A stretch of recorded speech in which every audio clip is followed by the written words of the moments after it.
کی video 36 viewers مطلب سنتے ہیں. ٹھیک ہے.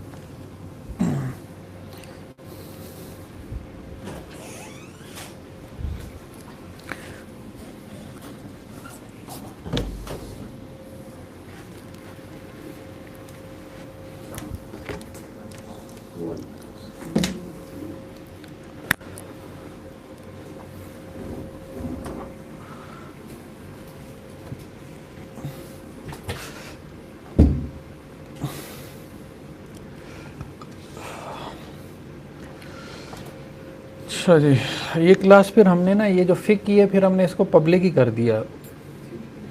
اس کی وجہ یہ ہے کہ عام مسئلے ہیں لوگوں سے متعلق ہیں، وہ تو ذرا بلاغت چلیں خاص لوگوں کا ذوق ہے. یہ روزمرہ کے مسائل ہیں.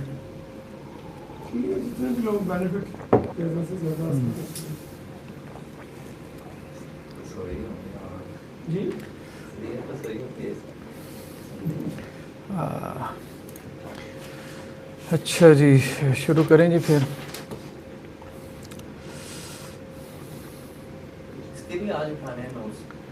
ہاں، اس کے نا جہاں جہاں میں قرآن مجید کی آیت آئے یا حدیث آئے تو اس کو دکھا دیا بس ہے 10 سیکنڈ کے لیے.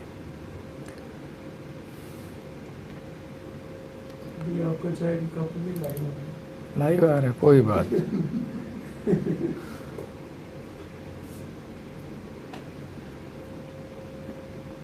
چائے کے بغیر نا جیسے آنکھ ہی نہیں کھلتی.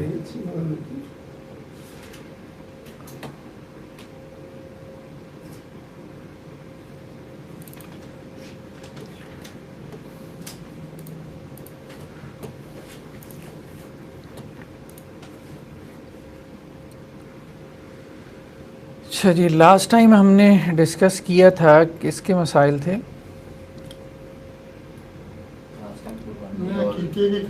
عقیقے کے کیے تھے. ہاں، آج شکار کے ہم نے کرنا ہے. ٹھیک ہے.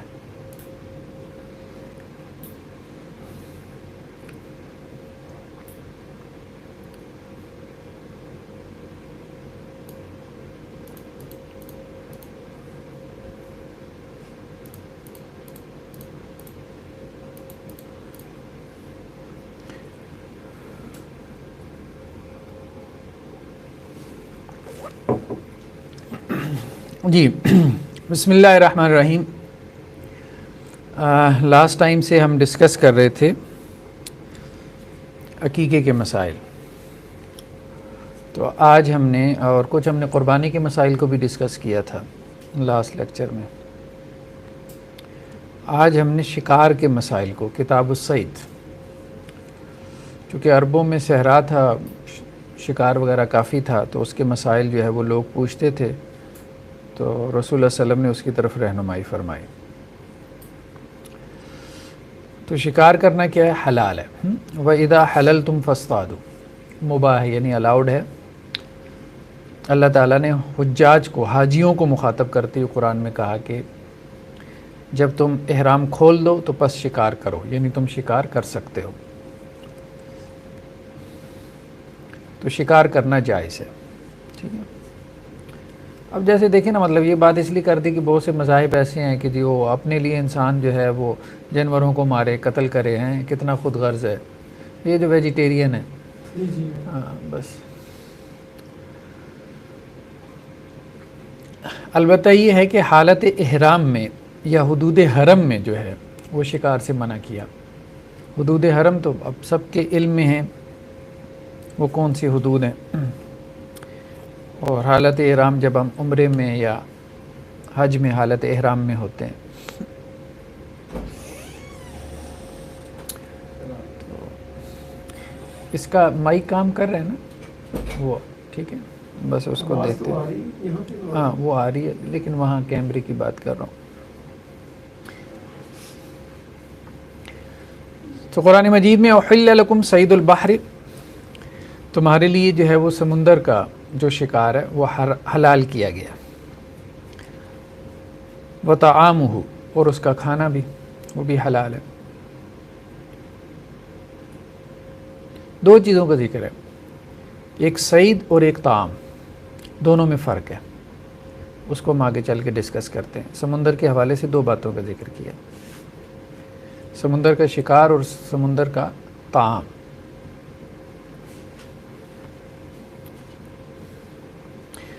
وَحُرِّمَ عَلَيْكُمْ صَيْدُ الْبَرِّ مَا دُمْتُمْ حُرُمًا، آگے چل کے کیا فرمایا کہ جب تک تم حالت احرام میں ہو، خشکی کا شکار کیا ہے، وہ حرام ہے۔ تو سمندری رستے سے لوگ آتے تھے تو حالت احرام میں سمندر کا شکار حلال کر دیا گیا، حالت احرام میں بھی، لیکن خشکی کا شکار جو ہے وہ حلال نہیں کیا۔ اس کی وجہ یہ ہے کہ سمندر میں بندہ مشکل میں ہے نا، اب ایک بحری جہاز میں ہیں، اب آپ ظاہری بات ہے شکار نہیں کریں گے تو بھوکے مر جائیں گے، اگر زیادہ راہ جو ہے وہ ختم ہو گیا۔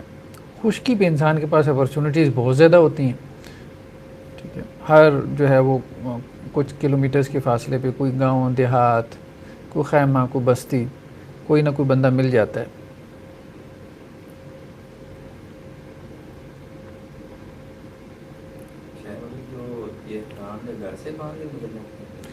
ہاں، احرام جو ہے وہ گھر سے باندھ کے بھی نکل جاتے ہیں، گھر سے باندھ لیا تو تب آپ شکار نہیں کر سکتے۔ جب آپ حالت احرام میں ہیں تو پھر نہیں، تو وہ نیت کے ساتھ ہے نا، نیت کر کے آپ نے احرام باندھ لیا تو۔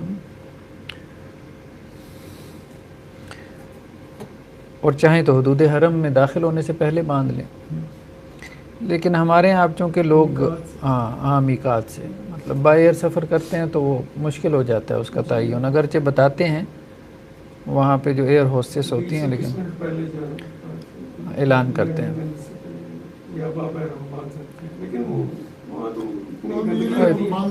ہاں باندھ کے جاتے ہیں،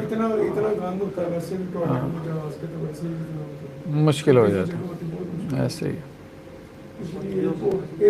جی نہیں، وہ تو باندھنے کے ساتھ ہی ہے نا، باندھنے کے ساتھ ہی ہے۔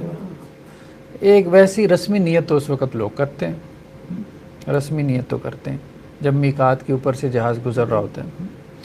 اچھا، ایک ہے شکار کے لیے جانور کو جو ہے وہ شکار کرنا، مطلب اپنی ذاتی منفعت کے لیے، فائدے کے لیے، اور ایک ہے خواہ مخواہ جانور کو تنگ کرنے کے لیے، تو اس سے منع کیا گیا۔ جیسے صحیح مسلم کی روایت ہے حضرت عبداللہ ابن عباس رضی اللہ عنہ سے کہ آپ صلی اللہ علیہ وسلم فرمایا کسی ایسی چیز کو تختہ مشق نہ بناؤ۔ تختہ مشق کیا کہتے ہیں؟ مطلب نشانہ پکا کرنے کے لیے، ٹھیک ہے، جس کے اندر روح ہو۔ ہاں عبداللہ بن عباس سے صحیح مسلم کی روایت ہے۔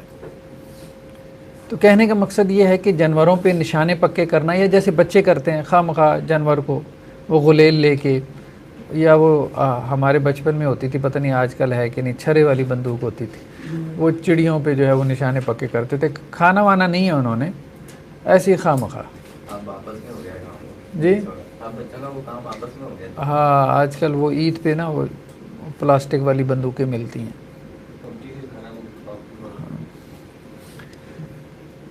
تو خواہ مخواہ جو ہے وہ جانور کی جان لینا وہ درست نہیں ہے، مطلب وہ لاجیکل بھی معلوم ہوتا ہے، بھائی اب تمہیں کوئی فائدہ نہیں ہے تو اگلے کی جان کیوں لے رہے ہو، اس کو کیوں تنگ کر رہے ہو۔ شکاری کی شرائط کیا ہے؟ جی شکاری کی شرائط میں سے یہ ہے کہ مسلمان ہو یا پھر کتابی ہو، تو اس کا شکار حلال ہے۔ مسلمان یا کتابی، کتابی سے مراد یہود و نصارہ میں سے جنہیں ہم اہل کتاب کہتے ہیں، کیونکہ قرآن نے کہا نا کہ ان کا ذبیحہ اور ان کا شکار جو ہے وہ تمہارے لیے حلال ہے، تو ذبیحہ حلال ہے تو شکار بھی حلال ہے ان کا، بس غیر اللہ کا نام نہ لیں اس پہ۔ نہیں، دونوں حکم نکالے جا سکتے ہیں، لیکن حرمت کا ہے، حرمت کا زیادہ بہتر معلوم ہوتا ہے۔ اور بھی روایات ہیں اس معنی کی نا، کافی ساری روایات ملتی ہیں۔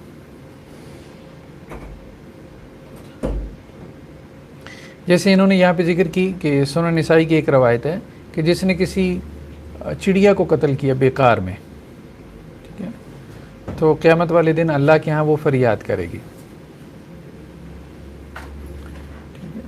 تو اس سے تو معلوم یہی ہوتا ہے کہ اس کا مواخذہ ہے، اگر مواخذہ ہے تو وہ جائز نہیں ہے، الاؤڈ نہیں ہے۔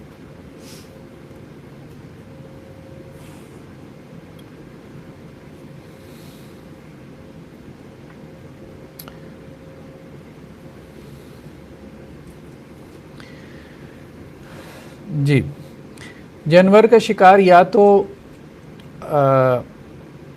کسی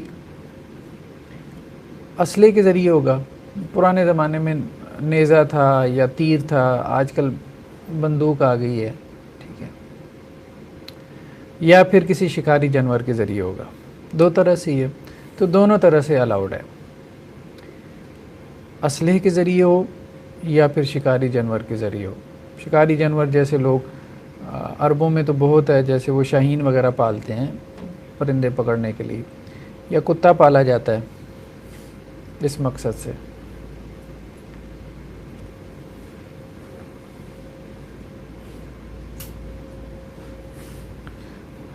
کتے کا معاملہ ہے، جو کتا شکار کرنا چاہتا ہے تو وہ شکار کو اپنے دانت سے ہوتا ہے، آگے آ رہی بات، ہاں تفصیل سے آ رہی۔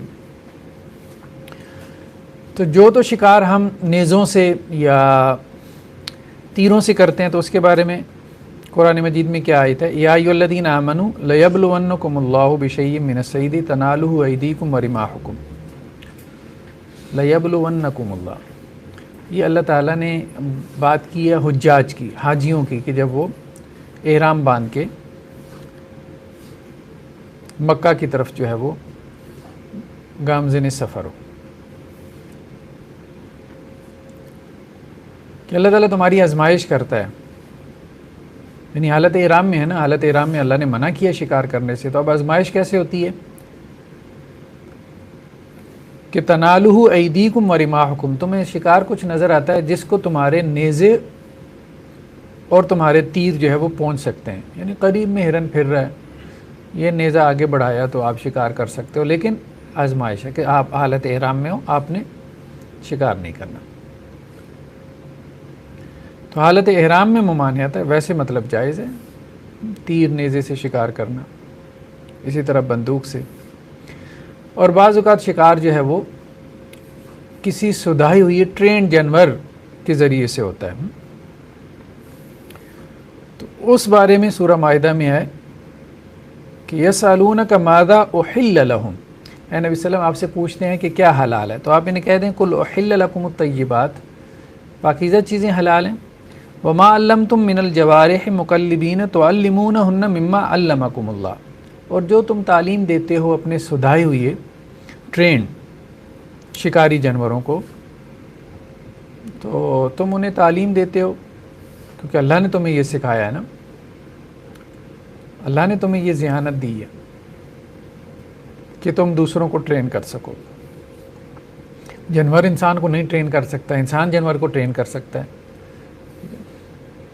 تو اللہ تعالیٰ نے انسان کا رتبہ ایسا بنایا۔ تو فَكُلُوا مِمَّا أَمْسَكْنَا عَلَيْكُمْ وَاذْكُرُوا اسْمَ اللَّهِ عَلَيْهِ، تو وہ جانور جو تمہارے لیے روک رکھیں تو اس کو تم کھا سکتے ہو، لیکن ان پہ اللہ کا نام لے لیا کرو۔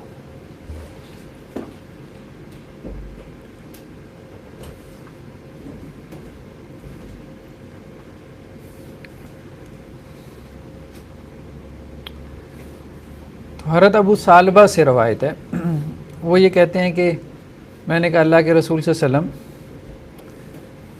ہم ایک ایسی زمین میں ہیں کہ ہم مطلب سدھائی ہوئی ہے، ہمارے پاس کتے ہوتے ہیں جن کے ذریعے سے ہم جانور ہوتے ہیں جن کے ذریعے ہم شکار کرتے ہیں، اور بعض اوقات اپنے تیر کمان سے بھی شکار کر لیتے ہیں،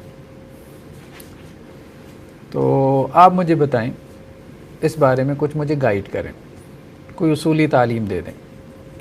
تو اللہ کے رسول صلی اللہ علیہ وسلم نے کیا فرمایا کہ بھائی جو تو آپ اپنے تیر کمان سے شکار کرتے ہو تو اللہ کا نام لو، یعنی تیر چھوڑنے سے پہلے کیا کرو؟ اللہ کا نام لو، بسم اللہ، بسم اللہ اللہ اکبر، یہ کہہ کے تیر چھوڑو۔ تو اسی طرح سے اگر گولی بھی چلانی ہے تو یہ کہہ کے گولی چلاؤ، فکل، پھر اس کو کھا لو، پھر کوئی حرج نہیں۔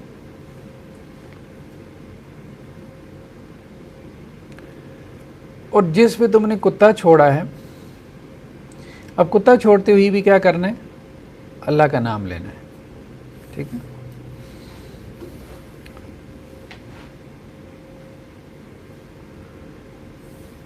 اور اگر وہ کتا ایسا ہو جو کہ ٹرینڈ نہیں ہے، حدیث میں کیا الفاظ ہیں؟ اگر تم نے ایسا کتا چھوڑا ہے جو کہ ٹرینڈ نہیں ہے، فَأَدْرَكْتَ زَكَاتَهُ فَكُلْ، پھر اگر تم نے جانور کو ذبح کر لیا تو پھر کھا سکتے ہو، ویسے نہیں۔ بات واضح ہے نا؟ ہے گا ٹرینڈ کی آگے بات آ رہی ہے، وہ جانور جس کو آپ نے سدھایا ہوا ہے، ٹرین کیا ہوا ہے، اور ایک وہ ہے جو آپ نے سدھایا نہیں ہے، ٹرین نہیں کیا، بس ایسے ہی اس کو چھوڑ دیا کسی جانور پہ، شو کیا۔ تو اب ہاں، زندہ حالت میں اگر تمہیں مل گیا اور تم نے اس کو ذبح کر لیا پھر ٹھیک ہے۔ مطلب یہ ہے کہ اگر وہ ٹرین نہیں ہے اور اس نے اس کو مار دیا ہے پھر ٹھیک نہیں ہے، وہ پھر وہ شکار ٹھیک نہیں ہے، مرا ہوا شکار۔ ذبح کر لیا تو پھر ٹھیک ہے۔ جی نہیں، زوم پہ نہیں ہے، اس پہ جا رہی ہے، کیا نام ہے، لائیو جا رہی ہے۔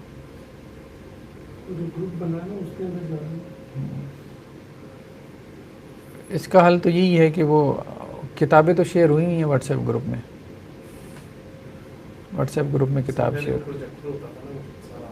وہ اس کے ساتھ ایڈجسٹمنٹ نہیں ہو رہی تھی، پروجیکٹر کے ساتھ میں ایڈجسٹمنٹ نہیں ہو رہی تھی۔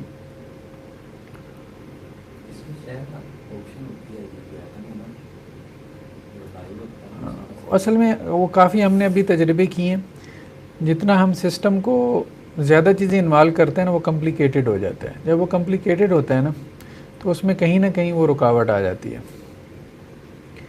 تو نو ڈاؤٹ اس میں آپشن ہے، لیکن پہلے ہی 10 تاریں لگی ہوئی ہیں، ہم ایک 11ویں کا اضافہ کریں گے نا تو وہ مسائل پیدا کرے گا۔ تو اس لیے ہم نے اس کو بھی جو ابھی لائیو کر رہے ہیں اس کو بھی ہم علیحدہ کر رہے ہیں، موبائل سے لائیو کر رہے ہیں۔ اس کی وجہ یہ ہے کہ چیزیں اب پہلے یہی تھا کہ اب ہم سکرین بھی وہاں سے اٹھا رہے ہیں، پروجیکٹر بھی چلا رہے تھے، پروجیکٹر میں مسائل یہ آ رہے تھے کہ اب وہ پیچھے جو ہے نا بیک گراؤنڈ میں مسائل پیدا کرتا ہے، لائٹ اس کے اوپر پڑتی ہے، پھر اور مسائل پیدا کرتا ہے، وہ جو پیچھے جو آتا ہے وہ اب پھر ہم اس کو کاٹ نہیں سکتے، شو ہو رہا ہوتا ہے۔ تو بہرحال اس کے حل کی طرف سوچ رہے ہیں، اس کا حل جو ہے وہ ہم انشاءاللہ اس کو تھوڑے عرصے تک کرتے ہیں۔ صحیح تو اس کو پراپر حل یہ ہے کہ اسکرین ہو، پیچھے ہم کوئی اسکرین لگا لیں، لیکن ابھی ہم اس کی طرف آتے ہیں۔ اس وقت تک یہی کام چلائیں کہ اپنے پاس رکھیں کتاب کا نسخہ PDF میں۔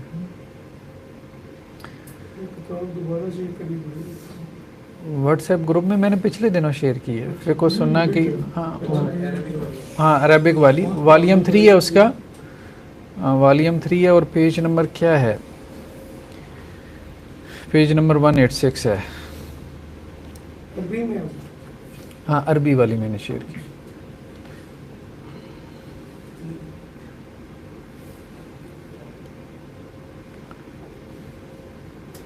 جی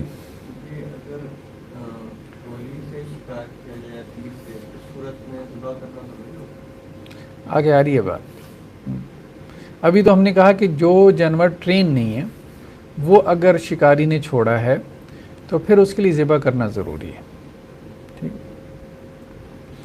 نیکسٹ کیا ہے، شکار کی جو شرائط ہیں، اسلحے کے ذریعے شکار کرنے کی جو شرائط ہیں، ٹھیک ہے۔ تو پہلی شرط یہ ہے کہ جو اس کا نیزہ ہے، جو اس کا تیر ہے، یا جو بندوق کی گولی ہے وہ اس کے جسم کو پھاڑ دے، یعنی شکار کے جسم کو کیا کرے، پھاڑ دے، جسے ہم کہہ سکتے ہیں کہ جی زخمی کر دے، ٹھیک ہے۔ کیونکہ اگر آپ نے اس کو مارا ہے شکار کو اور اس کو لگی ہے چوٹ، ایسی چوٹ کہ جس سے وہ مر گیا، لیکن اس چیز نے اس کے جسم کو نہیں پھاڑا، مثال کے طور پہ جیسے پتھر اٹھا کے مارا ہے، اب اس کو چوٹ لگی، سر پہ لگی، کہیں اور لگی، جس سے وہ مر گیا، تو اب یہ موقوذہ ہے۔ قرآن نے کہا نا کہ جس کو چوٹ لگی ہو تو وہ جانور ہاں حرام ہے یا چوٹ کھا کے جو مرا ہوا ہے. تو پہلی شرط یہ ہے کہ وہ جو آپ نے چوٹ ماری ہے اس کو کسی بھی اسلحے کے ذریعے سے، تو اس چوٹ سے اس کا جسم پھٹا ہو اور اس میں سے خون جاری ہوا. ٹھیک ہے، مطلب ضروری نہیں گردن پہ ماری ہو، کہیں بھی جسم میں. تو حضرت عدی بن حاتم رضی اللہ عنہ انہوں نے کہا اللہ کے رسول صلی اللہ علیہ وسلم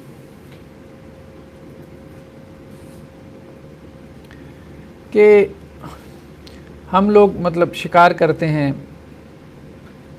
تیر کمان کے ذریعے سے، تو آپ ہمیں بتائیں کہ کون سا شکار ہمارے لیے جائز ہے.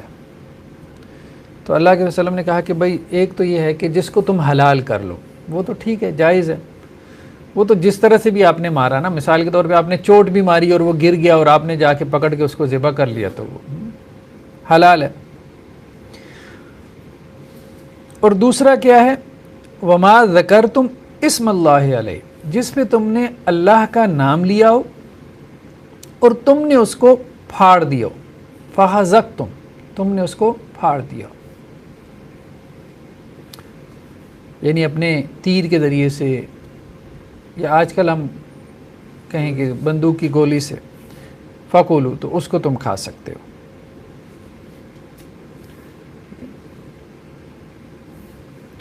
تو اگر نوکدار پتھر بھی پھینکا ہے، پرانے زمانے میں تو یہ ہتھیار تھے نا،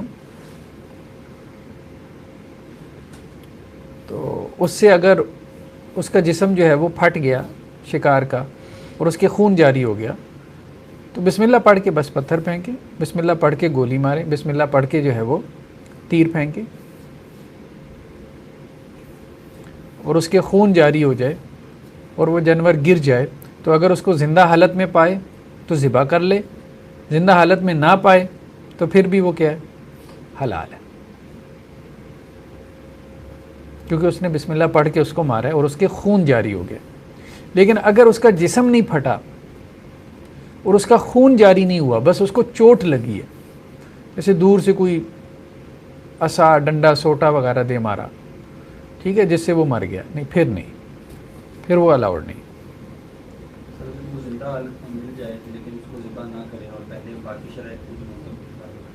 نہیں سمجھ نہیں آئی. مطلب جیسے بسم اللہ پڑھ کے تیر چلایا اور خون بھی بہا اور کاٹ بھی دیا جسم کو، لیکن اس کے بعد اس کو زندہ حالت میں مل گیا، اس کو ذبح نہیں، پھر ذبح کرنا ہے. زندہ حالت میں مل گیا تو پھر اس نے اس کو کیا کرنا ہے، ذبح کرنا ہے. ٹھیک ہے، زندہ حالت میں نہ ملے تو پھر ذبح نہ کرے. ٹھیک ہے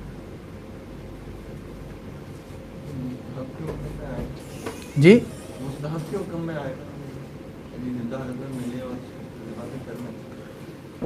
نہیں، پھر ذبح کرنا چاہیے. ہاں، ذبح کرنا چاہیے. دوسری مقصد تو رخصت ہے نا، وہ جب شکار کو آپ نے دور سے مارا، ایسا ہی ہے.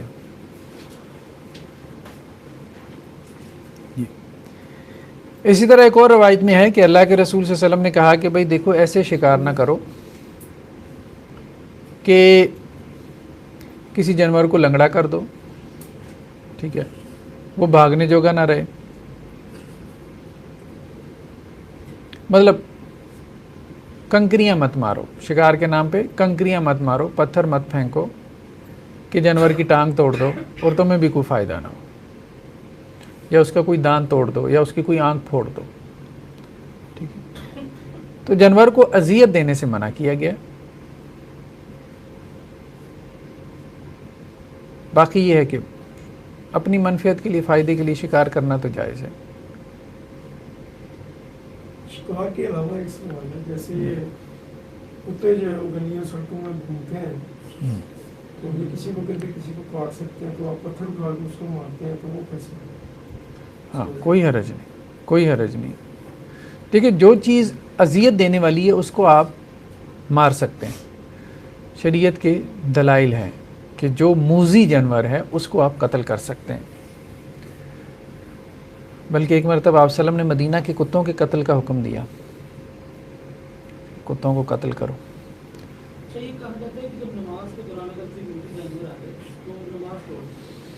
نماز توڑ کے آپ اس کو قتل کر سکتے ہیں، کر سکتے ہیں.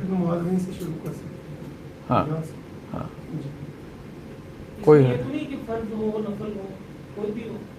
ہاں کر سکتے ہیں. زندہ بچیں گے تو نماز پوری کریں گے. نہیں ویسے یہ سوال وغیرہ ہوتے ہیں. ہاں چھوٹی موٹی چیزیں بھی آ جاتی ہیں, چھوٹی موٹی چیزیں. جو بھی آپ بتا رہے تھے کہ چھوٹے موٹے پتھر نہیں مارے, اس کا مطلب یہ ہے کہ جو بھی تیر چلانا ہے وہ پورا ایم پہ ہو, یعنی کہ جانور کو ہاں. جانور کو تکلیف تو یہ ہوگی. نہیں وہ ظاہری بات ہے تکلیف تو ہوگی. اس سے مقصد یہی ہے کہ بھئی خواہ مخواہ کا مطلب نشانہ بازی نہ کرو نا. ہاں شوقیہ جو ہے, اب جانوروں کو کیوں چھرے مار مار کے ان کو کسی کو لنگڑا کر رہے ہو, کسی کی آنکھ پھوڑ رہے ہو, فائدہ نہیں ہے نا. تو اگر تمہارا مقصد ہے تمہیں کچھ کھانے کو چاہیے, ٹھیک ہے, اللہ نے سب تمہارے لیے مسخر کر دیا ہے, اور کھاؤ پیو, اللہ کا شکر ادا کرو. جو نئے نئے شکاری یا کہیں لوگ ہوتے ہیں کبھی کبھار شوق سے لاتے ہیں شکار کے لیے, نشانہ نہیں درست ہوتا, ان سے غضب نہیں ہوتا. وہ تو یہی ہے نا کہ اگر ہو جائے ایسا تو وہ تو ایک علیحدہ بات ہے, اور ایک یہ ہے کہ اس کو عادت بنا لیں. تو ایک روایت میں الفاظ ہیں کہ جب تم چڑائی کی رخ جو ہے نا وہ کوئی چیز مارو جانور کو, اور وہ اس کے جسم کو وجود کو پھاڑ دے, تو پھر اس کو تو تم کھا لو, وہی پھاڑنے والی بات جو آ گئی. لیکن اگر وہ اس کو اس طرح سے لگے کہ اس کا جسم نہ پھٹے تو پھر کھا گیا فلا تاکل, پھر نہ کھاؤ. ٹھیک ہے, یعنی وہ چوٹ سے مر جائے تو پھر نہ کھاؤ. تو پہلی چیز کیا ہو گئی کہ جو چیز بھی آپ نے ماری ہے شکار کو, وہ اس کے وجود کو, اس کے جسم کو کیا کرے, پھاڑ دے. پہلی شرط تو یہ ہو گئی. دوسری شرط کیا ہے کہ شکار کو چھوڑتے ہوئے اللہ کا نام لے. ٹھیک ہے, یعنی گولی چلاتی ہوئی اللہ کا نام لے, تیر پھینکنے سے پہلے اللہ کا نام لے, یا کوئی بھی شکاری جانور ہے, کتا ہے, کچھ بھی ہے, شاہین ہے, باز ہے, اس کو چھوڑنے سے پہلے اللہ کا نام لے.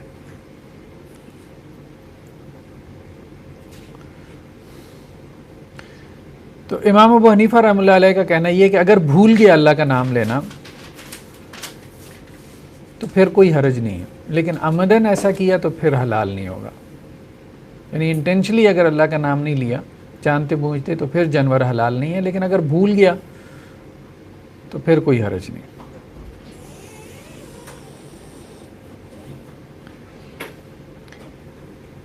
البتہ امام شافعی کا کہنا یہ ہے کہ یہ اللہ کا نام لینا یہ فرض نہیں ہے, یہ سنت ہے. ٹھیک ہے, شکار کو چھوڑتے ہوئے اللہ کا نام لینا فرض نہیں ہے, سنت ہے. وہ یہ کہتے ہیں کہ اگر نہیں لے گا تو پھر بھی جانور کیا ہے, حلال ہے. صرف شکار کے بارے میں یہ موقف ہے یا عام میں؟ یعنی شکار کے بارے میں, شکار کے بارے میں پہلے بھولنے والی بات امام ابو حنیفہ کی رحمہ اللہ. تو زیادہ بہتر بات یہی معلوم ہوتی ہے امام ابو حنیفہ رحمہ اللہ علیہ کی, کیونکہ قرآن نے بھی اس کا ذکر کیا نا, فَكُلُوا مِمَّا أَمْسَكْنَا عَلَيْكُمْ وَاذْكُرُوا اسْمَ اللَّهِ عَلَيْهِ, اللہ کا نام لو, یہی بات بہتر معلوم ہوتی ہے. تو لیکن انہوں نے اس کو اللہ کا نام لو اس کو استحباب کے معنی میں لے لیا, امر کے صیغے کو. وہی بات کہ امر کا صیغہ کبھی استحباب کے لیے بھی آ جاتا ہے, ریکمنڈیشن کے لیے.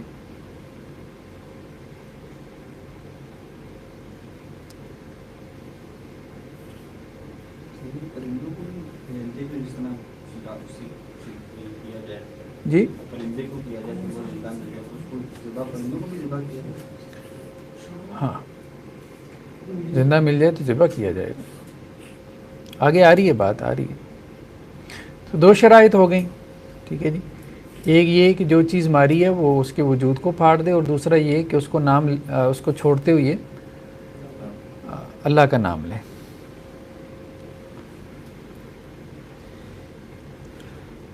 جی, اور اگر شکاری جانور اس کے ذریعے سے شکار کر رہے ہیں تو پھر کچھ شروط اور ہیں. ایک تو یہ کہ وہ ٹرینڈ ہو, قرآن نے بھی کہا مکلبین, سدھائی ہوئی ہوں, ٹرینڈ ہو.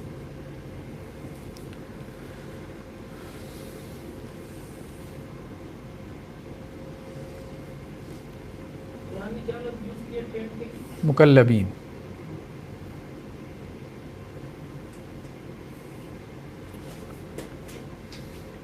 تو ٹرین سے مراد یہی ہے کہ جب وہ اس کو حکم دے تو وہ چل پڑے, اور جب اس کو ڈانٹے تو وہ رک جائے, یہ ٹرین ہے. یعنی مالک کے اشاروں پہ چلتا ہو.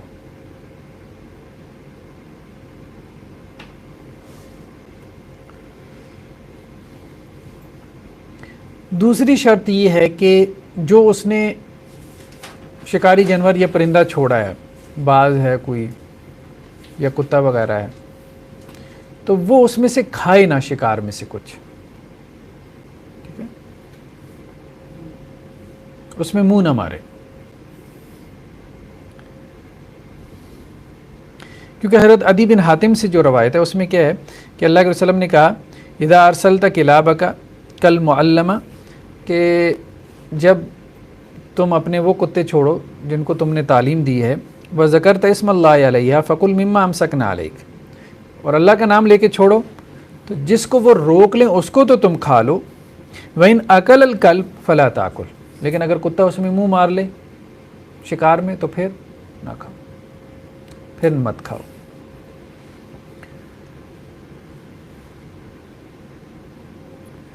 کیوں؟ کیونکہ قرآن نے کہا کہ جس کو وہ تمہارے لیے روک رکھے، تو اللہ کے رسول صلی اللہ علیہ وسلم نے پھر یہاں سے استدلال کیا کہ جب اس نے منہ مار لیا نا، فَإِنِّي أَخَافُ أَن يَكُونَ مِمَّا أَمْسَكَ عَلَى نَفْسِهِ، اب مجھے اندیشہ ہے کہ اس کتے نے یا اس صدائی جانور نے اپنے لیے اس کو روکا ہے، تمہارے لیے نہیں روکا. اور قرآن نے کیا کہا؟ اس کو تمہارے لیے روک رکھے، اس میں سکھاؤ. تو آپ صلی اللہ علیہ وسلم نے قرآن کی اس آیت کی وضاحت کی ہے کہ اگر وہ منہ مار لے تو پھر اس نے تمہارے لیے نہیں روکا. اب اندیشہ یہ ہے کہ اس شکاری جانور نے اپنے لیے اس کو شکار کیا، اس کو چھوڑ دو.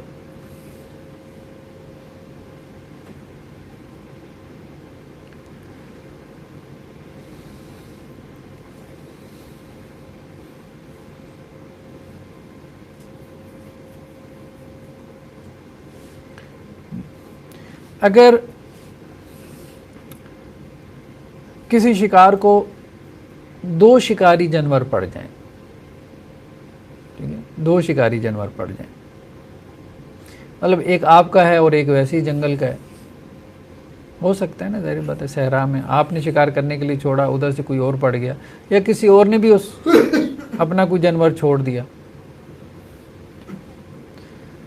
تو جہاں شکار زیادہ ہوتا ہے وہاں اس کے امکانات ہیں.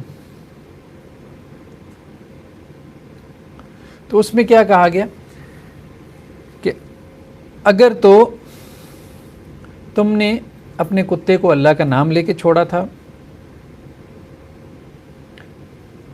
اور اس نے اس کو روک رکھا تمہارے لیے، تو پھر تو تم اس کو شکار کو استعمال کر لو. لیکن دوسرے کا جو شکار ہے نا اس میں تم نے اللہ کا نام نہیں لیا تھا، تو اگر اس نے اس کو روک لیا تو پھر تم اس کو نہ کھاؤ.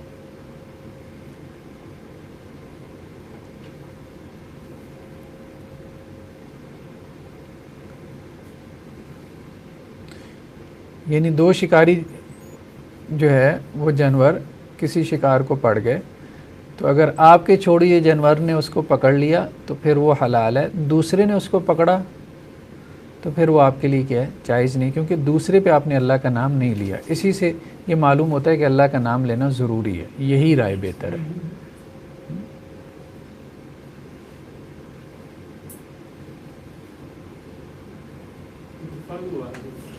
ہاں لازم ہے، ہاں وہ نہیں، اس حدیث میں واضح الفاظ ہیں کہ تم نے چونکہ دوسرے پہ نام نہیں لیا اس لیے تم نے.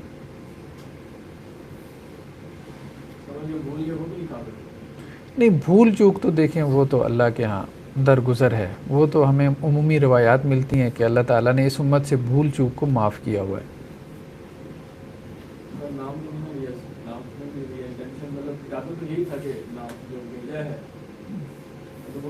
اللہ کا نام لے کے بھی بھیجا، شکار کا روکنا مقصد تھا، وہ بھی برا ہو گیا، وہ بھی نہیں مارا، پھر مانے کون سی چیز رہی دوسرے کو دوسرے کو اس نے نہیں نا چھوڑا تھا. ابھی ہم یہ بات کر رہے ہیں کہ دو کسی کو پڑ گئے، اس نے تو اپنے کتے پہ نام لیا تھا، مارا دوسرے نے جس پہ اس نے نام نہیں لیا تھا، تو اس دوسرے کے مارے ہوئے شکار کو یہ نہیں کھا سکتا، کیونکہ وہ اس کا نہ تو ٹرینڈ ہے نہ اس نے اس پہ اللہ کا نام لیا. اس کے اعتبار سے ہو سکتا ہے جی، اور اس کے بھی اس میں بھی شرائط پوری ہوگی دوسرے کا کتاب. ہاں اگر وہ کسی دوسرے نے چھوڑا تو اس کے لیے وہ حلال ہوگا اللہ کا نام لے کے، اور وہ اس کا ٹرینڈ تھا. تو پہلا والا کھا سکتا ہے؟ دو لوگ ہیں، دو نے چھوڑا کتا ہاں اور ایک نے نام نہیں لیا ایک نے لیا، تو وہ جو پہلا والا شخص ہے وہ دوسرے کا شکار کھا سکتا ہے؟ دونوں ہی حرام نہیں نہیں، یہ تو نہیں کہ نام لیا نہیں لیا، اس طرح نہ مکس کریں. بات یہ ہے کہ نام لینا چاہیے نا، جو مسلمان ہے اس نے نام لینا ہے، ٹھیک ہے.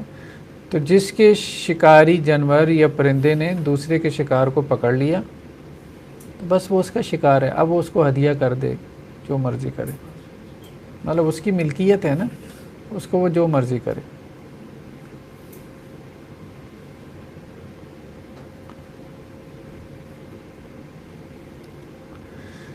جی شکار کو زندہ حالت میں پا لینا. تو اگر جی یہ کتے کا معاملہ ہے، یہ تو بیماری کا مسئلہ ہے. جیسے کہتے ہیں عام انسان کو کتا کاٹ دے تو وہ انفیکشن ہمارے ہوتا ہے. یہاں پہ جانور کو بھی وہ اپنے منہ میں لے رہا.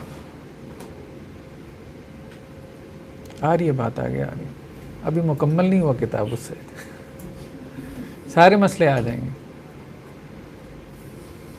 شکاری بن کے جائیں گے انشاءاللہ.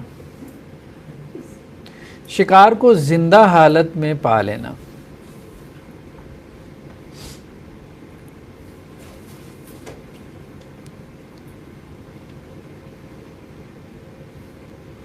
جی اگر تو آپ نے شکار کو مارا اور اس کے تیر یا گولی جو ہے اس کے حلق میں جا کے لگی، یعنی جس سے اس کی حلقوم جسے کہتے ہیں نا، شہرک کٹ گئی، یا پھر اس کی 3 رگیں ہوتی ہیں نا، ایک سانس کی نالی ہے،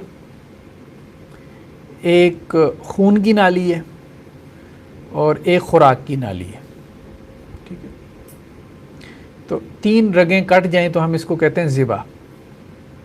ذبح کرنے کا مطلب یہ کہ 3 رگیں آپ کاٹ دیتے ہیں، سانس کی نالی، خون کی نالی اور خوراک کی نالی.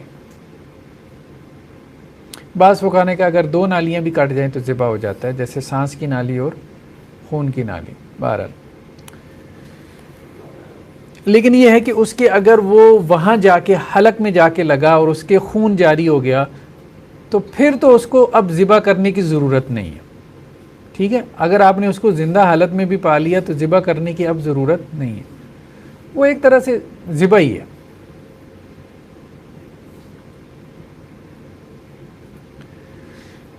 لیکن اگر آپ نے اس کو جا کے پایا، اس کے مثلا جیسے ٹانگ میں جا کے تیر لگا تھا، ٹھیک ہے، اب آپ نے اس کو زندہ حالت میں جا کے پایا تو اب ذبح کرنا پڑے گا.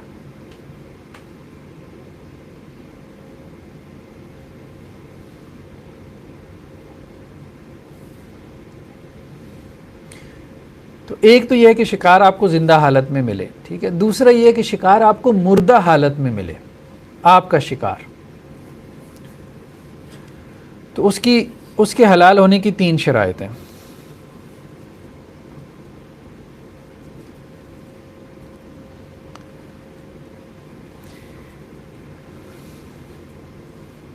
ایک یہ کہ وہ کہیں اونچائی سے گرا ہوا نہ ہو یا کہیں پانی میں آپ کو نہ ملے، کیونکہ اگر پانی میں ملا نا، اب شکار عام طور پہ ظاہری بات ہے پانی کی طرف بھاگتا ہے اس وقت، اگر پانی میں ملا تو پھر غالب امکان یہ بھی ہے کہ وہ ڈوب کے جو ہے وہ ہلاک ہوا ہے.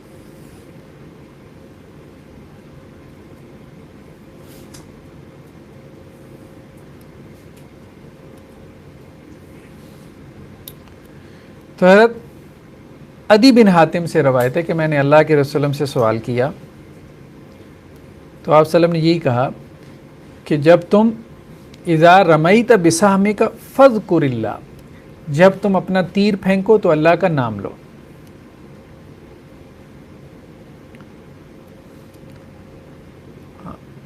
اور پھر بعد میں جب تم نے دیکھا فین وجدتہ قد قتل، کہ وہ شکار مرا ہوا ہے، فکل، تو اس میں سے کھا لو.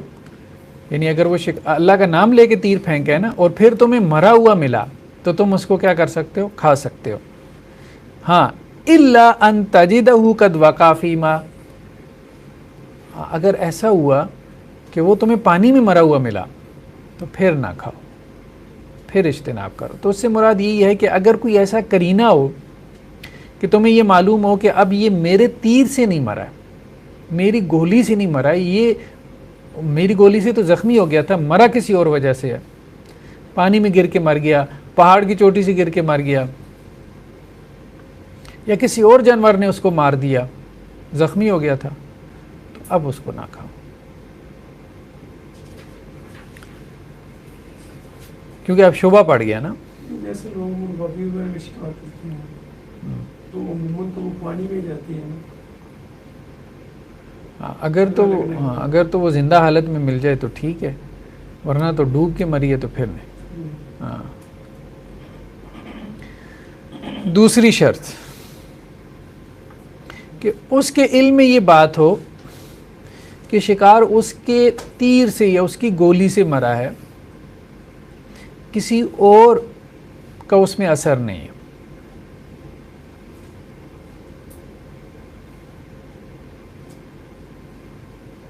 تو ایک روایت میں ہے کہ اللہ کے وسلم نے کہا کہ جب تمہیں یہ یقین ہو، اذا علمت ان سہمک قتلہ، جب تمہیں یقین ہو کہ تمہارے تیر نے، تمہاری گولی نے اس کو مارا ہے، پھر تم اس کو کھا سکتے ہو، اور اس میں تمہیں کسی درندے کا اثر بھی نہ ملے، یعنی کسی درندے نے اس کی چیڑ پھاڑ نہ کی ہو۔ تم نے اس کو تیر مارا تھا، گولی ماری تھی، وہ زخمی ہو گیا، زخمی ہونے کے بعد تمہیں ملا، اب اس کو درندوں نے چیر پھاڑ کی ہوئی تھی، نہیں، اب اس کو نہیں کھا سکتے۔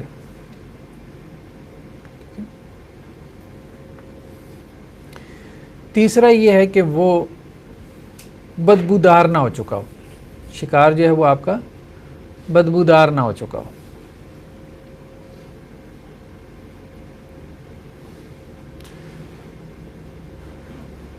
تو جن لوگوں کو شکار پہ گزارا ہوتا تھا نا، پھر وہ اس قسم کے سوالات پوچھتے تھے، اللہ کے وسلم مطلب تیر مارا ہے، اب وہ بھاگ گیا، 3 دن بعد ملا، ہمارا تیر اس میں لگا ہوا تھا، ٹھیک ہے، ہاں وہاں پہ آ جاتے۔ تو صحیح مسلم کی روایت ہے کہ اللہ کے وسلم نے فرمایا اذا رمیت بسہمک فغاب 3 ایام، جب تم جو ہے وہ تیر مارو اور تمہارا شکار کوئی 3 دن کے لیے غائب ہو جائے، وَأَدْرَكْتَهُ، اور بعد میں تمہیں وہ مل گیا، تو تم اس کو کھا سکتے ہو، فَقُلْهُ مَا لَمْ يُنْتِنْ، جب تک کہ اس میں بدبو نہ پیدا ہو۔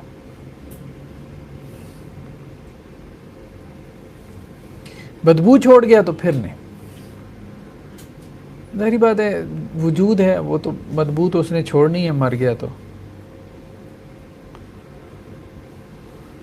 3 دن سے زائد پر بھی جی 3 دن سے زائد پر بھی ایک لگا، یہ 3 دن کی لمٹ ہے شکار کا، نہیں 3 دن سے زائد بھی، معلوم یونتے، اصل شرط یہی ہے بدبودار نہ ہو۔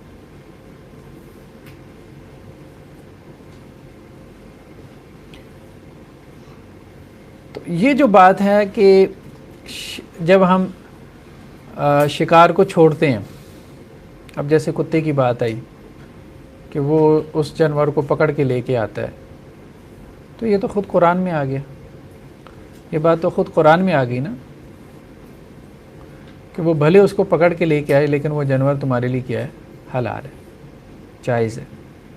اچھا، اسی سے ہم نے پڑھا تھا پہلے کتاب الطہارہ میں، ہم نے یہ بات پڑھی تھی کہ امام مالک نے اسی آیت سے استدلال کیا تھا کہ کتے کا جو ہے وہ لعاب کیا ہے، پاک ہے۔ ہاں، اسی سے امام مالک نے استدلال کیا تھا کہ قرآن نے یہ جائز قرار دیا ہے کہ وہ شکار کو پکڑ کے لا سکتا ہے۔ جب شکار کو پکڑ کے لائے گا تو منہ سے پکڑ کے لائے گا، جب منہ سے پکڑ کے لے کے آئے گا تو اس کا لعاب جو ہے وہ شکار کو لگے گا، اور اس شکار کو کھانا ہمارے لیے کیا ہے، جائز قرار دیے گا۔ یہ امام مالک کا استدلال ہے۔ عام طور پہ فقہاء اس طرف نہیں گئے کہ کتے کا لعاب پاک ہے، عام طور پہ رائے یہی ہے کہ کتے کا لعاب ناپاک ہے، اور یہی رائے بہتر ہے، کیونکہ حدیث میں واضح طور پہ ہے کہ کتا اگر تمہارے برتن میں منہ ڈالے تو کیا کرو، اس کو 7 مرتبہ دھو اور 8ویں مرتبہ مٹی سے. تو وہ ایک ایکسیپشن ہے. شکار کیا ہے؟ ایک ایکسیپشن ہے جو قرآن نے دے دی ہے اس عمومی حکم سے.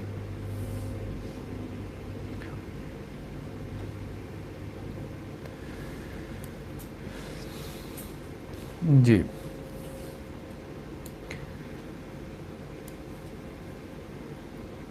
کلیئر ہے جی. آگے چلیں شکار کے بعد. جی دیکھیں جس کو وہ مار دے نا، اگر وہ ٹرینڈ ہے اور آپ نے اس کو بسم اللہ پڑھ کے چھوڑا ہے تو وہ حلال ہے. وہ حلال ہے، اس کو کھا سکتے ہیں. جیسے کوئی پرندہ ہے اس کو وہ مار دیتا ہے اور مارنے کے بعد جو ہے اس میں سے کچھ کھاتا نہیں ہے تو وہ حلال ہے. ہاں ہاں اس کے باوجود وہ حلال ہے، کھا سکتے ہیں. باقی یہ ہے کہ انسان کا دل کرے نہ کرے وہ ایک علیحدہ مسئلہ ہے. ہاں وہ جسم پھاڑے بغیر بھی حلال ہے. وہ جو جسم پھاڑنے کی ہے نا وہ تو اس کے لیے، تیر کے لیے یا بندوق کے لیے. شکاری جو جانور آپ چھوڑتے ہیں اس کے لیے ضروری نہیں ہے کہ وہ جسم پھاڑے. ٹھیک ہے. دیکھیں بات یہ ہے کہ اگر وہ جسم پھاڑے گا تو آپ کو کراہت آئے گی. اب وہ گردن سے جا کے دانت لگا کے اس کا خون نکالے گا تو بندہ کہے جی میرے لیے ذبح کر رہا ہے وہ جانور، تو ہمیں تو کراہت آئے گی. اس سے زیادہ بہتر ہے کہ وہ اس کو صرف مارے. یہاں پر ایک پوائنٹ لکھا ہوا ہے کہ وہ نصارہ کے کتے سے اس کو ایکسپلین کریں اس کو کیا دلیل. جی اس میں یعنی کہ کہاں سے یہ نکلتا ہے؟ ذبیحہ کتاب اہل کتاب کا یا کتابی جو ہیں ان کا ذبیحہ حلال ہے نا، قرآن نے کہا. ہاں جب ان کا ذبیحہ حلال ہے تو ان کا شکار بھی حلال ہے. جو تو وثنی ہے، وثنی یعنی بت پرست ہے، جیسے ہندو ہے، اس کا شکار حلال نہیں. ٹھیک ہے. لیکن کتابی کا ذبیحہ اس لیے حلال ہے نا کہ وہ اللہ کا نام لے کے ذبح کرتے ہیں. ہاں اگر وہ اللہ کا نام نہیں لیتا تو پھر اس کا ذبیحہ نہیں اور اس کا شکار بھی نہیں. ٹھیک ہے. کتاب الاطعمہ. جی عیسائی تو جو ہے نا عام طور پہ عیسیٰ علیہ السلام کو اللہ کہتے ہیں، اللہ کا بیٹا کہتے ہیں، گاڈ بھی کہتے ہیں. اب اللہ کا نام لینے تو کیا مراد ہے؟ جیسس کیا کرے گا اس کی تشریح سے آتی نہیں ایسا تو نہیں. آج بھی جو یہودی ہیں نا اللہ کا نام لے کے ذبح کرتے تو کرتے ہیں، عیسائی تو نہیں. نہیں. ہم نہیں کہہ سکتے کہ سارے ایسے کرتے ہیں، نہیں کہہ سکتے. شرک کرنے والے آپ کو مسلمانوں میں تھوڑے ملتے ہیں لیکن ذبح کرتے ہوئے اللہ کا نام لیتے ہیں. عیسیٰ علیہ السلام کا نہیں لیا جاتا نا. نہیں یہ میں نہیں کہہ رہا کہ نہیں لیا جاتا، لیا ہی نہیں جاتا. اب تو لیا ہاں عمومی پریکٹس یہ ہے کہ لیا ہی نہیں جاتا. آسٹریلیا میں جی تو جھٹکے سے مارا جاتا. ان کے اس کی مذہب کی وہ اہمیت ہی نہیں رہے گی. ٹھیک ہے. یہودی ہیں جو پریکٹس کرتے ہیں، وہاں آپ کو لمبی داڑیاں بھی مل جائیں گی، یہاں تک کہ ٹوپی تک وہ پہنتے ہوئے نظر آئیں گے آپ کو. عیسائیوں میں تو وہ ہے ہی نہیں، نہ دینی شعور ہے، نہ دین کے ساتھ کوئی تعلق ہے، نہ کوئی رغبت ہے کہ جی انجیل پہ عمل کیا جائے. یورپ میں تو سر اب جھٹکے سے مارتے ہیں. ختم ہو گیا سلسلہ. کیا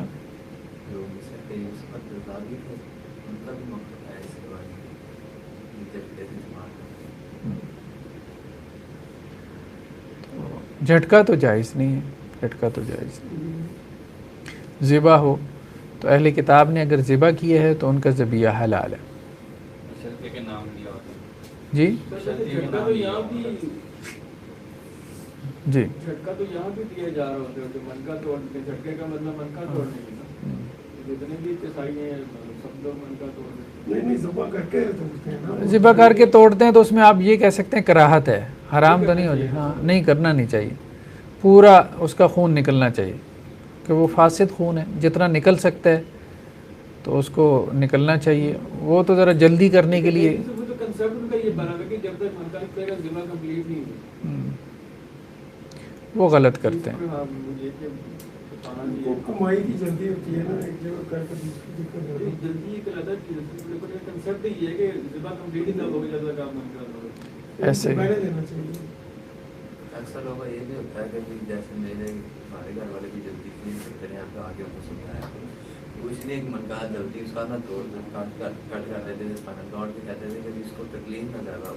حالانکہ وہ میں نے نوٹ کیا کہ جب اس کو وہ چھری کی نوک سے، کیونکہ وہ ہڈی کے بیچ میں ہوتی ہے نا اس کی جو پیٹ، تو وہ اس کو جب نوک مارتے ہیں نا تو جانور زیادہ تکلیف ہوتی ہے محسوس ہوتا ہے. جی کتاب الاتیمہ، کھانے پینے کا بیان. اتیمہ والاشربہ.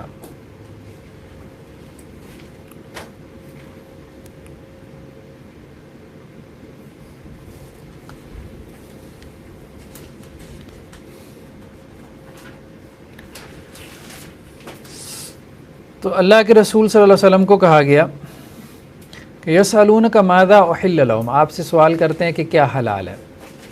قل احل لکم الطیبات، تو آپ کہیں طیبات حلال ہیں. قرآن نے پرنسپلز دے دی ہیں، ان پرنسپلز پہ غور کرنے کی ضرورت ہے. یعنی حلال و حرام کی کچھ پرنسپلز دی ہیں. ایک تو یہ تھا نا کہ لمبی چوڑی فہرست بیان کر دی جاتی ہے. اب جانور دنیا میں تھوڑے ہیں، چرند پرند بہت زیادہ ہیں، اب کتنی فہرستیں تیار ہو جاتی ہیں. اور ایک یہ کہ کچھ پرنسپلز بیان کر دیے کہ بھائی ان کی روشنی میں آپ دیکھ لو کیا حلال ہے کیا حرام ہے. تو ایک تو یہ کہ طیب حلال ہے. اب طیب کیا ہے؟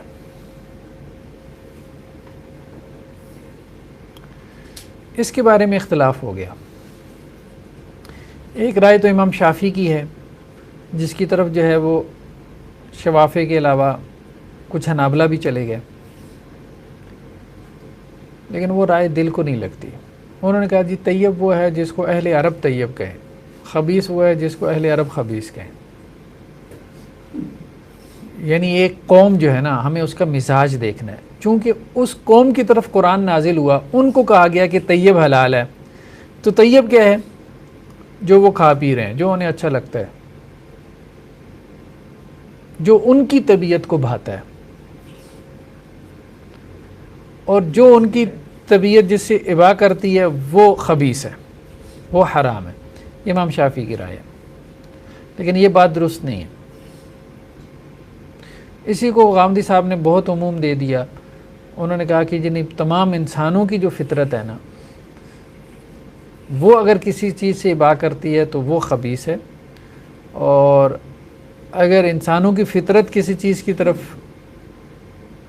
انکلینیشن رکھتی ہے تو وہ طیب ہے.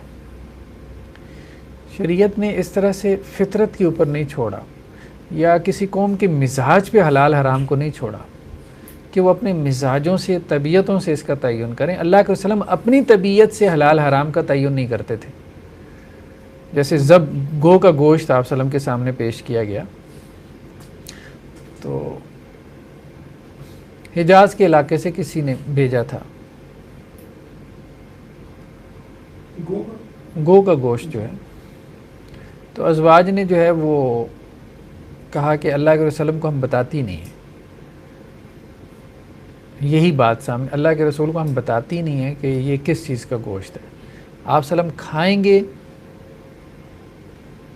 تو اگر آپ نے کھانے کے بعد اپنا ہاتھ روک لیا تو پھر کچھ بیان کریں گے. لیکن اللہ کے وسلم کا معاملہ یہ تھا کہ اگر آپ کے سامنے کوئی چیز آتی نا اور کوئی نئی چیز آپ کو محسوس ہوتی تو آپ سوال کرتے تھے. تو آپ کے سامنے جب وہ پیش آپ نے پوچھ لیا بھئی یہ کیا ہے، تو کسی نے بتا دیا کہ جی یہ ذب ہے، گو ہے. گو سمجھتے ہیں نا، تو صحرائی جانور ہے. تو اللہ کے رسول نے ہاتھ روک لیا. تو حضرت خالد بن ولید رضی اللہ عنہ پاس بیٹھے تھے، تو کہنے لگے اللہ کے رسول کیا حرام ہے؟ تو آپ نے فرمایا نہیں، میں حرام نہیں کہتا. تو انہوں نے کہا اللہ کے رسول پھر آپ کھا نہیں رہے؟ فرمایا بس میری طبیعت آمادہ نہیں ہوتی. مطلب ہماری قوم اس کو نہیں کھاتی، میری طبیعت آمادہ نہیں ہوتی. تو آپ صلی اللہ علیہ وسلم کا مزاج، آپ کی قوم کا مزاج کیا تھا؟ گو نہیں کھانی. آپ نے کہا میری قوم میں یہ جانور نہیں کھایا جاتا. تو اب ہوتا ہے بعض اوقات ایک جانور ہمارے یہاں نہیں کھایا جاتا، تو تو ہمارا مزاج نہیں ہوتا. اب جیسے ہمارے ہاں اونٹ کھانے کا اتنا مزاج نہیں ہے, گھوڑا کھانے کا ہاں گھوڑا کھانے کا نہیں ہے. عربوں میں بہت زیادہ ہے اونٹ کھانے کا, ظاہری بات ہے ان کے ہاں وہ. جیسے افغانیوں میں دمبا کھانے کا مزاج بہت ہے, دمبے میں وہ اسپیشلسٹ ہیں. ہمارے ہاں دمبا کھانے کا مزاج ہی نہیں ہے. ہمیں بدبو آتی ہے. ہاں تو ہمیں لگتا ہے جیسے وہ نمکین گوشت ہے, تو ہوتا ہے. لیکن اہم چیز یہ ہے کہ اللہ کے رسول صلی اللہ علیہ وسلم نے اس کو حرام نہیں قرار دیا. ہر خالد بن ولید نے پھر کھا لیا, آپ وسلم کے سامنے کھا لیا اور آپ نے خاموشی اختیار کی. تو کسی قوم کے مزاج سے طے نہیں ہوگا یہ طیب ہے یہ خبیث ہے, یہ فطرت سے, یہ نہیں. یہ شریعت نے طے کر دیا. اس لیے امام ابن تیمیہ کی رائے بہت اہم ہے. انہوں نے کہا اللہ کے وسلم کو کہا گیا یحل لهم الطیبات ویحرم علیہم الخبائث, کہ اللہ کے رسول جو ہے وہ یہ طے کرتے ہیں کہ طیب حلال ہے اور خبیث حرام ہے. یعنی آپ صلی اللہ علیہ وسلم کھول کھول کے بیان کرتے ہیں کہ طیب کیا ہے خبیث کیا ہے. تو قرآن نے طیبات کو حلال کیا, خبائث کو حرام کیا. سنت نے آ کے پھر طیبات اور خبائث کی تفصیل بیان کی کہ وہ ہیں کیا. جیسے اللہ کے رسول نے کہا کہ خبائث کیا ہیں, اللہ کے رسول نے کہا کہ جو زیناب ہیں, زیناب من السباع ہیں, کچلی والے درندے, یعنی وہ درندے جو چیر پھاڑ کرنے والے ہیں اور جن کے نکیلے دانت ہوتے ہیں, گوشت خور, شیر چیتا وغیرہ, تو آپ نے کہا کہ وہ حرام ہے. تو یہ آپ صلی اللہ علیہ وسلم نے خبائث کی کیا کی ہے, وضاحت کی ہے کہ خبائث کیا ہیں. تو طیبات اور خبائث کو مطلق نہیں چھوڑا گیا کسی قوم کے مزاج پہ کہ وہ اپنے مزاج سے طے کریں یا انسان اپنے مزاج سے طے کریں, بلکہ اللہ کے رسول صلی اللہ علیہ وسلم نے اس کو سنت سے طے کر دیا. کیونکہ تحلیل و تحریم جو ہے وہ شریعت کا بیان ہے, وہ اللہ تعالیٰ اس کو ہمارے مزاج پہ نہیں چھوڑیں گے کہ ہم اپنے مزاج سے حلال و حرام کی فہرستیں بنائیں, ایسے نہیں. یا اہل عرب کے مزاج سے, کہ مزاج کسی بھی قوم کا ہو, اور عرب کو ظاہری بات ہے کوئی کیا فوقیت ہے مطلب. تو یہ تو وہی بات ہے نا کہ ان کا جو لباس ہے آپ اس کو پورے مسلمانوں کے لیے لازم کر دیا جائے کہ جیسے وہ پہنتے ہیں بس اس کے مطابق. تو جو ان کے مزاج کو اچھا لگتا ہے وہ حلال کر دیا جائے, جو ان کو برا لگتا ہے وہ حرام کر دیا جائے. نہیں, یہ کوئی لاجیکل بات نہیں.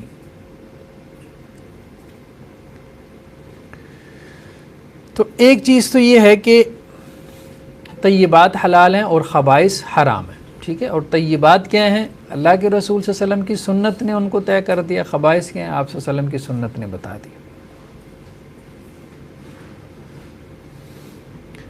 تو طعام یا کھانا جو ہے وہ دو قسم پر ہے.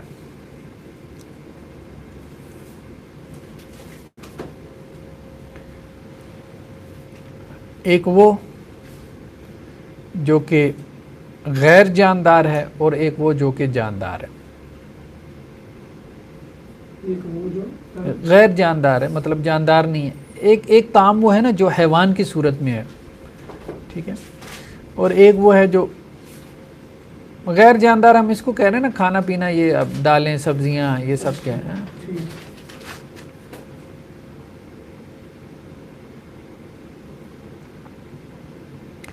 جی, تو جو تو غیر جاندار ہے, یا آپ اس کو جمادات کا لفظ بھی عام طور پہ اس کے لیے بولا جاتا ہے. جمادات میں سے ہے, یہ سب جمادات میں سے ہیں. تو جو کھانا جمادات میں سے ہے تو وہ کل حلال ہے سوائے چند ایک کے. ایک وہ جو کہ نجس ہے. نجس ظاہری بات ہے حلال نہیں ہے. نجس کیسے, جیسے خون نجس ہے, اس کو حلال نہیں کیا.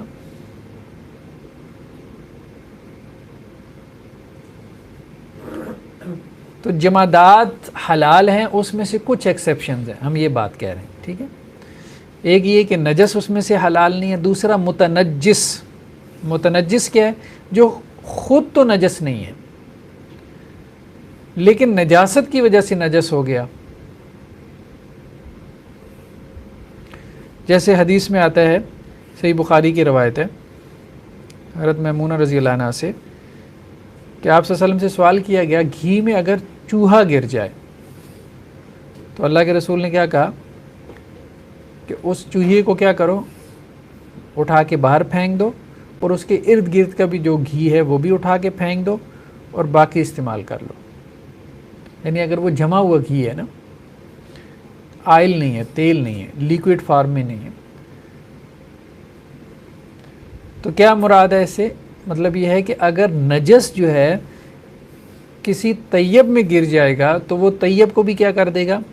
نجس کر دے گا. اس کو ہم کہہ رہے ہیں متنجس. ایک ہے جو خود نجس ہے، اور ایک شے وہ ہے جو خود تو طیب ہے لیکن کسی نجس کی وجہ سے نجس ہو گئی ہے.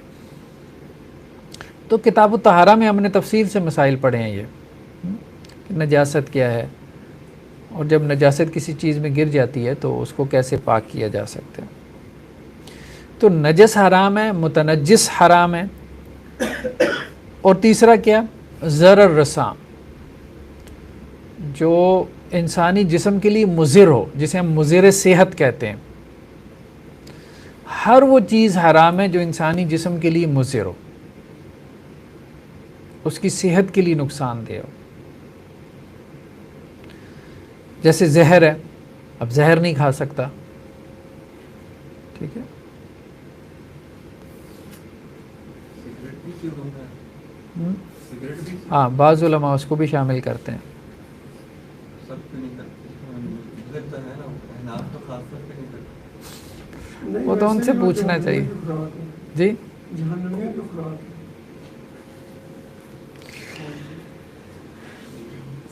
تو ولا تقتلوا انفسکم، اپنے آپ کو قتل مت کرو.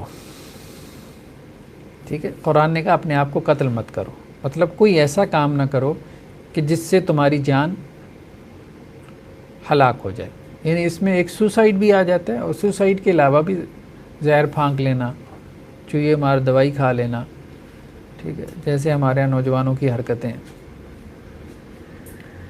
تو کوئی ایسی چیز کھانا پینا کہ جو مضر صحت ہو، یعنی ایک تو یہ ہے کہ جان لے لے، وہ تو ویسے ہی حرام ہے خودکشی، اور ایک یہ ہے کہ مضر صحت ہو، تو وہ بھی الاؤڈ نہیں ہے، وہ بھی جائز نہیں. یعنی اپنے آپ کو ہلاکت میں ڈالنا جائز نہیں، چاہے وہ حلال چیز ہی ہو. لیکن اگر آپ کے لیے مضر صحت ہے تو پھر آپ کے لیے اس کو کھانا الاؤڈ نہیں، کیونکہ اپنے آپ کو نقصان پہنچانا یہ دین میں الاؤڈ نہیں ہے. اور بیماری میں کسی خاص نہیں پڑے، جیسے جو جیسے گوشت پڑے کچھ کام نہیں کرتے، وہ بھی اسی نہیں اتنا نہ عام کریں. نقصان جان باقی ہے نا، نقصان کے ساتھ ولا تلقوا بأیدیکم الی التہلکہ،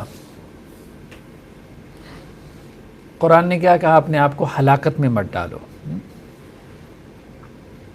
وہ اسی آیت سے ڈاکٹر عافیہ سے کسی نے کہا نا کہ بھی گوشت کے معاملے میں سوال کرنا تھا، تو انہوں نے اسی آیت کے بنیاد پر کہا تھا کہ کسی کو نہیں صحیح لگتا تو نہ کھائے. حرام تو نہ کہیں، حرام کہنا چھوٹی بات نہیں ہے، بہت بڑی بات ہے.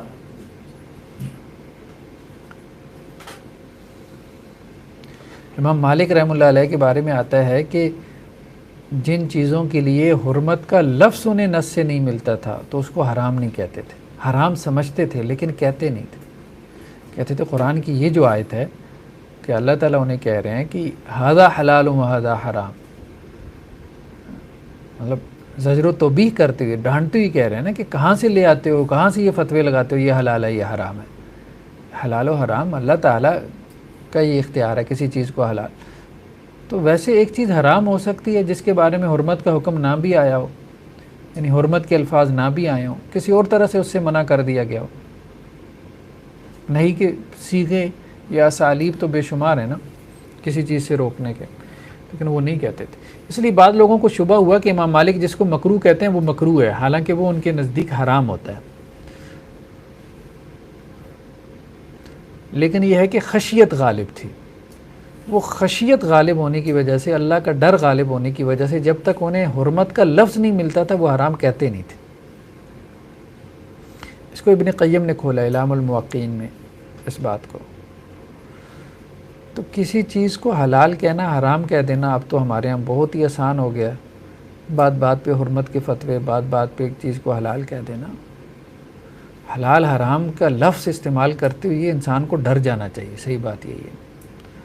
تو اس لیے اب میرا بھی یہی انداز ہوتا ہے، میں نہیں کہتا حرام ہے، میں تو عام طور پہ اگر میں یہ کہتا ہوں یار بس ٹھیک نہیں ہے، اتنا کافی ہے. تمہیں اگر اس سے بات سمجھ میں آ رہی ہے نہیں، زیادہ زور دینا ہوا تو بھائی یار جائز نہیں ہے. بس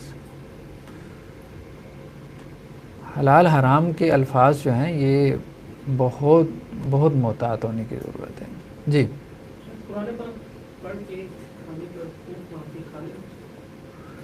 دیکھیے اس سے وہ حرام تو نہیں ہو جاتا قرآن مجید پڑھنے سے. ہاں آپ یہی کہیں گے کہ بھئی یہ سنت سے ثابت نہیں ہے، یہ دیکھیے کھانے پہ قرآن مجید پڑھنا سنت سے ثابت نہیں ہے. نہیں دیکھیے قرآن مجید پڑھنے سے کوئی کھانا حرام نہیں ہوگا. شریعت میں کوئی اصول ایسا نہیں ہے کہ جس کے تحت یہ بات بیان کی جا سکے کہ قرآن پڑھنے سے کھانا حرام ہو جاتا ہے. کھانا حلال ہی رہتا ہے. آپ یہ کہیں گے بھئی یہ عمل آپ کا بیکار ہے، ابس ہے. قرآن اس لیے نہیں آیا کہ کھانوں پہ پڑھا جائے، قرآن عمل کے لیے آیا.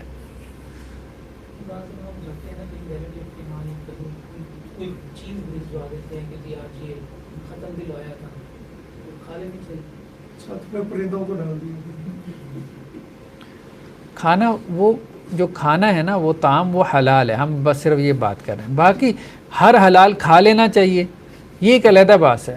بہت سی حلال چیزیں میں نہیں کھاتا، مجھے پسند نہیں ہیں، یا بعض اوقات مجھے پسند ہے مجھے بھوک نہیں ہے، ٹھیک ہے، یا مجھے بھوک بھی ہے میری طبیعت آمادہ نہیں ہے. تو یہ بھی سب بات سمجھے چاہے وہ ویسے بھی ایسی چیز ہو جو شخص نہیں سمجھتا صحیح بات ہو، بہتر تو تبھی ہے نا کہ یا تو آپ اس کو قبول نہ کریں تاکہ اس بات کو اس کو سمجھائیں کہ ساتھ کے لیے غیر شرعی ہے، سنت سے ثابت نہیں ہے، تب تو فائدہ ہے. اگر آپ نے چیز لے بھی لی ایکسیپٹ بھی کر لیا پھر آپ ایک حلال رزق ضائع کرنے والی بات ہو جائے. اصل میں دیکھیں نا دو باتیں، دونوں کو مکس نہ کریں. دونوں بس میرا کہنے کا مقصد یہ ہے کہ دونوں کو، ایک ہے کتاب الاطعمہ، یہ حلال ہے یہ حرام ہے، اس کا موضوع یہ ہے. اس کا موضوع یہ نہیں ہے کہ ہم نے جو ہے وہ بدعت کا خاتمہ کیسے کرنا ہے. ہاں جب ہم کتاب البدع کا مطالعہ کریں گے تو وہاں ایک چیز ایک عمل ٹھیک نہیں ہے. کھانے کے اوپر قرآن مجید پڑھنا یہ عمل درست نہیں ہے. ہم اس عمل کی نفی کریں گے لیکن اس عمل کی وجہ سے کھانے کو ہم نہیں کہیں گے کہ جی اس کا کھانا ناجائز ہو گیا یا یہ حرام ہے. تو آپ اس عمل کا رد کریں، اس عمل سے منع کریں، اس کے بارے میں لوگوں کو ایجوکیٹ کریں. کھانے کے بارے میں شدت اختیار کرنا یہ درست نہیں ہے، بلکہ اس سے اندیشہ یہ ہے کہ آپ کسی حلال کو حرام کرنے کی طرف نکل پڑیں. یعنی اگر روس وغیرہ ہو تو کھا لیں، اگر گلے سے کھا لیں تو طبیعت آمادہ نہیں تو ہم اس کو ادھر ادھر دے دیں، ٹھیک ہے، کوئی حرج نہیں. پانی پر دم کرنا، کھانے پر دم کرنا یہ بھی ثابت ہے. نہیں پانی پہ دم کرنا تو ثابت ہے، ہاں کیا جا سکتا ہے. ہاں لیکن وہ اس غرض سے نہیں ہے نا، برکت کی غرض سے نہیں ہے. اصل چیز تو اغراض ہے نا، مقاصد ہیں، ٹھیک ہے.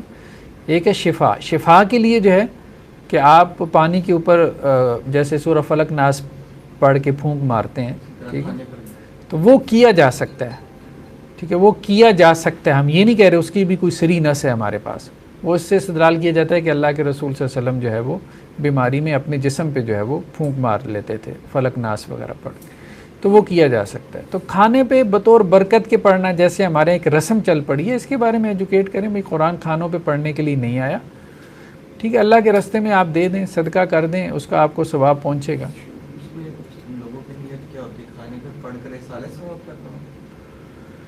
نہیں یہ ایک بس خواہ مخواہ کی ایک رسم چل پڑی ہے. صحیح بات تو یہ ہے کہ آپ ان سے بھی پوچھیں تو انہیں بھی نہیں معلوم، ٹھیک ہے. بہت سی چیزیں جو ہے وہ خود کرنے والوں کو بھی نہیں معلوم ہوتا کہ یہ کہاں سے آ گئی، کیسے آ گئی اور اس کا مقصد کیا ہے.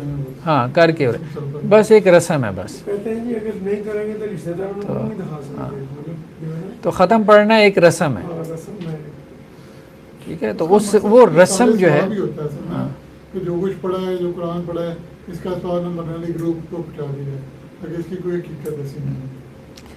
تو وہ رسم سننے سے ثابت نہیں ہے، وہ رسم غلط ہے، ٹھیک ٹھیک ہے، اس رسم کو ختم کرنا چاہیے کہ قرآن کھانوں پہ پڑھنے کے لیے، قرآن عمل کے لیے آیا، بھائی اس کو پڑھیں، سمجھیں، ترجمہ پڑھیں، آپ اس کی تفسیر پڑھیں، اس پہ عمل کریں. تو یہ ایجوکیٹ کرنے کی ضرورت ہے. لیکن دوسری انتہا یہ بھی ہے کہ ہم اس کھانے کو جو ہے وہ حرام قرار دے دیں. کھانا حرام نہیں ہوتا.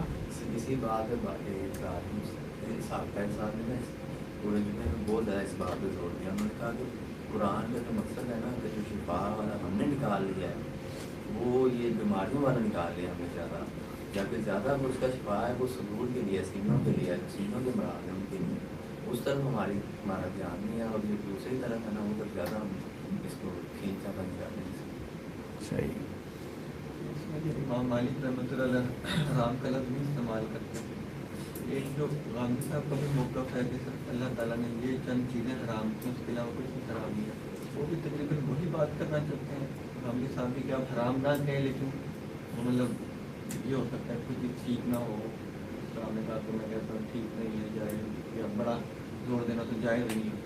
اسی انداز میں وہ بھی کہنا چاہ رہے ہیں. نہیں وہ تو اور ہے، وہ تو اس کو یہی کہتے ہیں نا کہ جی وہ ایک یہ ہے کہ جیسے امام مالک پہ تو خشیت غالب تھی نا، وہ یہ نہیں کہ حرام سمجھتے نہیں تھے، اس کو حرام سمجھتے تھے. اصل بات اس کو سمجھیں، یہ جملہ اہم ہے.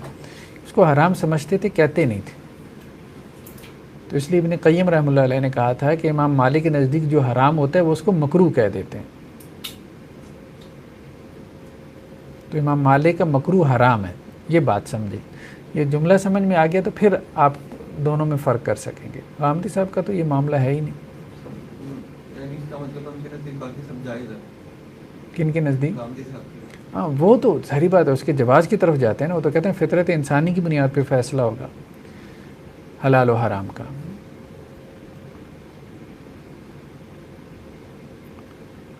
امام مالک کے پاس ایک شخص آیا، شاید پہلے بھی یہ واقعہ گزرا ہے، کلاس میں نے بیان کیا تھا.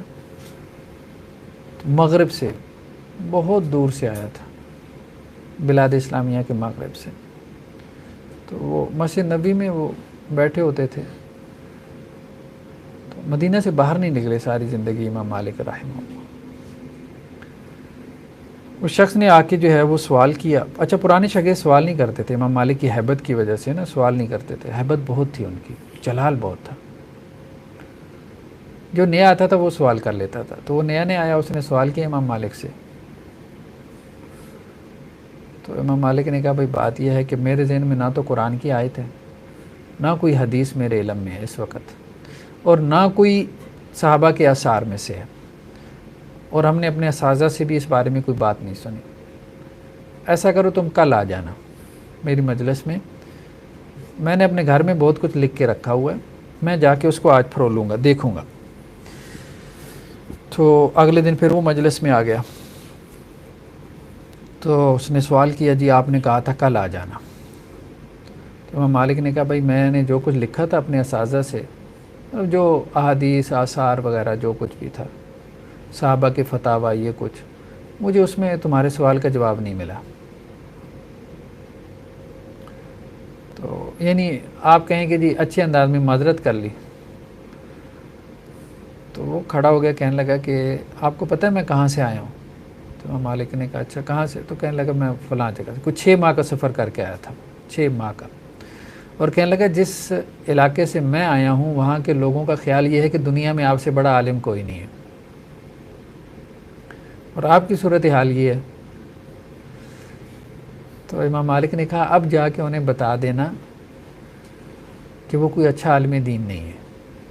اپنے علاقے کے لوگوں کو جا کے اب خبر دے دینا کہ جس کے پاس میں گیا تھا، جسے تم دنیا کا سب سے بڑا عالم سمجھتے ہو، وہ کوئی اچھا عالم دین نہیں ہے. یعنی وہ لوگ کمپرومائز نہیں کرتے تھے اس بات پہ کہ ہماری شخصیت کا کیا تاثر آگے جا رہا ہے.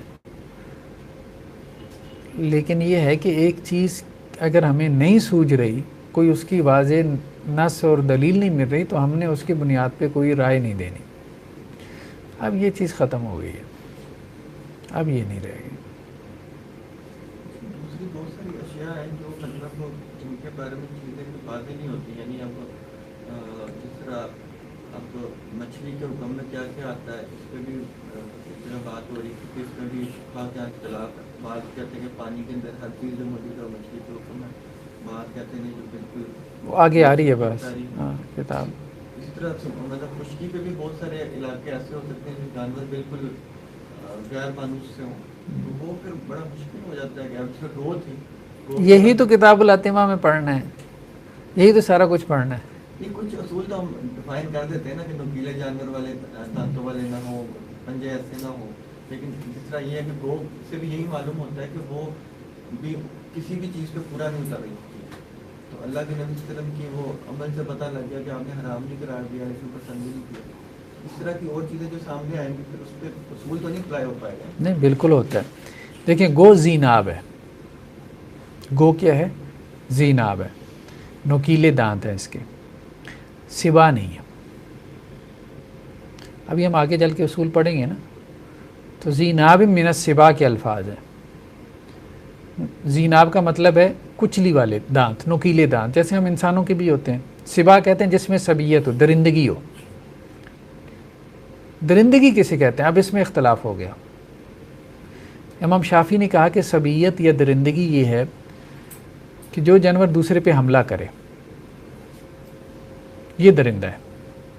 امام ابو حنیفہ نے کہا درندہ وہ ہے جو گوشت خور ہے, چاہے حملہ نہ کرے. سمجھ گئے آپ؟ اب یہ اصولوں کی اپلیکیشن ہو رہی ہے. اب یہ اصول ایک ہے, لیکن اس اصول کو ڈیفائن کرنے میں اختلاف ہوا. اچھا پہلا اختلاف تو یہ ہو گیا کہ زیناب من السبا ہے. زیناب اہم ہے یا سبا ہونا اہم ہے؟ آپ بات سمجھ رہے ہیں؟ یعنی نوکیلے دانت ہونا اہم ہے یا سبعیت ہونا اہم ہے؟ اگر تو یہ دونوں موجود ہوں, جیسے شیر چیتا, زیناب بھی ہیں اور سبعیت بھی ہے, درندگی بھی ہے, یہ تو حرام ہو گیا. لیکن اگر ان دونوں میں سے ایک ہو, ٹھیک ہے, زیناب ہو یا سبعیت ہو, زیناب نہ ہو, تو پھر وہ حرام ہوگا کہ نہیں ہوگا؟ سمجھنے بات. جیسے ہاتھی ہے, ہاتھی زیناب نہیں ہوگا تو کون ہوگا؟ اتنے لمبے دانت, ہاتھی کے دانت, لیکن درندہ نہیں ہے. ہاتھی درندہ نہیں ہے, یعنی گوشت خور نہیں ہے. ایسا ہی ہے نا؟ نہیں اس میں اختلاف ہے, اس لیے اختلاف ہو گیا. تو جن لوگوں نے کہا کہ زیناب ہونا اہم ہے, یعنی نوکیلے دانت ہونا اہم ہے, درندہ ہونا اہم نہیں ہے, تو انہوں نے کہا کہ ہر زیناب حرام ہے. جنہوں نے کہا کہ نہیں بھائی زیناب ہونا تو ایک نشانی ہے, یہ تو ایک اللاجیکل سی بات ہے کہ دانت نوکیلے ہیں تو اس لیے حرام ہے. اصل چیز جو بات سمجھ میں آتی ہے وہ یہ ہے کہ درندہ ہے اس لیے حرام ہے تاکہ تمہارے اندر درندوں جیسے اخلاق پیدا نہ ہو. یہ ابن تیمیہ رحمۃ اللہ علیہ نے بات کی ہے. اس لیے حنابلہ میں سے بعض ہاتھی کی حلت کی طرف گئے کہ وہ حلال ہے. تو اب یہ اس کی اپلیکیشن ہو رہی ہے. پھر مسئلہ پیدا ہوا سبعیت کیا ہے, میں نے آپ کو بتایا. سبعیت میں اختلاف ہو گیا. امام ابو حنیفہ نے کہا کہ جو گوشت خور ہے. اچھا اب کچھ جانور گوشت خور ہیں لیکن وہ حملہ آور نہیں ہے, حملہ نہیں کرتے, تو وہ بہت وسیع ہو جاتا ہے نا پھر حرمت کی فہرست. اور امام شافعی نے کہا کہ وہ حملہ آور ہو, لیکن اس میں امام ابو حنیفہ کی بات زیادہ بہتر معلوم ہوتی ہے. یہ خیر ہم آگے چل کے پڑھیں گے, یہی تو بحثیں ہم نے اس میں پڑھنی ہے. ابھی ہم کیا پڑھ رہے تھے؟ ابھی ہم شاید یہ دیکھ رہے تھے کہ جمادات, ہم نے کہا تھا طعام کی دو قسمیں, جمادات ہیں یا حیوانات ہیں. ٹھیک ہے, تو جمادات حلال ہیں, لیکن جمادات میں سے چند چیزیں کیا ہیں؟ حرام ہیں, یعنی ایکسیپشن. اس میں سے ایک ہم نے کہا نجس, دوسرا متنجس. نجس اور متنجس کا فرق تو واضح ہو گیا نا. ٹھیک ہے, نجس جو خود نجس ہے, متنجس جس میں کوئی نجس گر گیا, اور تیسرا ضار یعنی ضرر رساں جو انسانی صحت کے لیے مضر ہو, جیسے ہم نے زہر کی مثال دی. تو جس کے مضر صحت ہونے پہ اتفاق ہو, اب جیسے سگریٹ کی بھی مثال آ گئی, تو یہ سعودی علماء اسی بنیاد پہ سگریٹ کو حرام کہتے ہیں کہ وہ مضر صحت ہے. وہ قرآن مجید کی اس طرح سے استدلال کرتے ہیں لا یسمن ولا یغنی, نہ یہ بھوک مٹاتی ہے اور نہ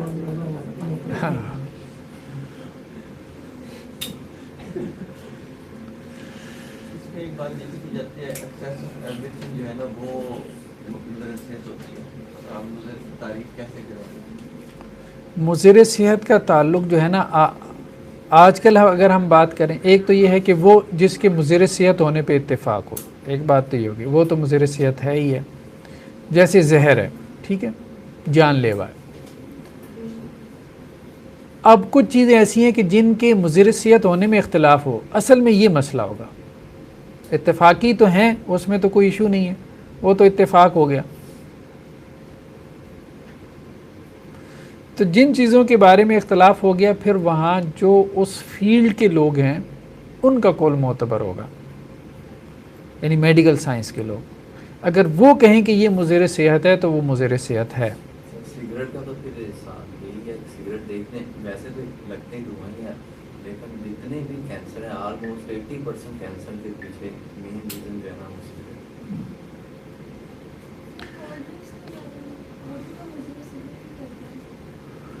نہیں، اگر مطلب معاملہ یہاں تک پہنچ جائے نا، جیسے سگریٹ کی ہر ڈبی پہ انہوں نے لکھ دیا کہ یہ مضر صحت ہے، پھر وہ مضر صحت ہے، ٹھیک ہے۔ تو اگر کولڈ ڈرنکس پہ بھی لکھ دیں گے تو پھر ہم مان لیں گے، لیکن جب تک نہیں لکھیں گے تو مطلب یہ ہے کہ ڈفرینس آف اوپینین ہے، یا اس کا صحت کے لیے ضرر رساں ہونا اس درجے کا نہیں ہے کہ جس کا اعتبار کیا جائے، ٹھیک ہے۔ دیکھیں نا، کوئی چیز ہلکے درجے میں صحت کے لیے نقصان دہ ہوتی ہے تو بہت سی چیزوں کا شریعت اعتبار نہیں کرتی۔ مضر صحت ہونے کا مطلب بھی یہ ہے کہ ایک لیول پہ جا کے وہ آپ کے لیے مضر صحت ہو تو پھر اس سے اجتناب کریں، ہاں، ورنہ تو چینی کھانا بھی مضر صحت ہے، ٹھیک ہے، ایسے نہیں۔ ڈاکٹر تو یہ کہتے ہیں کہ سگریٹ نہ پیئیں، شراب نہیں نوشیں۔ نہیں، آپ کے آگے ہی بیٹھے ہیں ڈاکٹر صاحب ایسے نہیں کہتے۔ میں ایسی بات کروں، غالب صاحب کو لے کر لاؤں، یہ پروفیسر ناصر نے انہوں نے کہا کہ آپ سگریٹ مت پیئیں، شراب پی لیں، وہ مجاز ہوتا ہے، مطلب ان کا کہنے کا یہ تھا کہ سگریٹ اتنی نقصان دہ ہے، وہ اس کی سیورٹی بیان کرنے کا انداز تھا، اس کا شاید انہوں نے اس لیے کہا اگر مسلمان ہیں تو شراب تو پانی نہیں۔ یہی ہے جو آپ کہہ رہے ہیں، سگریٹ کا نقصان زیادہ ہے، یہی کہتے ہیں۔ جی، لا ضرر ولا ضرار، ٹھیک ہے جی، مطلب ضرر رساں چیز جو ہے اس کو استعمال کرنا جائز نہیں ہے۔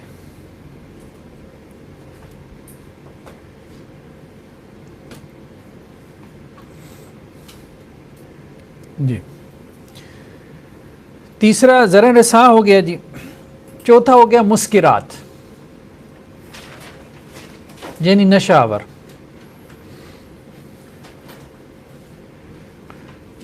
اب اس دور میں شراب تھی، شراب کے علاوہ اب تو بہت صورتیں آ گئیں، افیون ہے، چرس ہے، بھنگ ہے، پتہ نہیں کیا کچھ ہے۔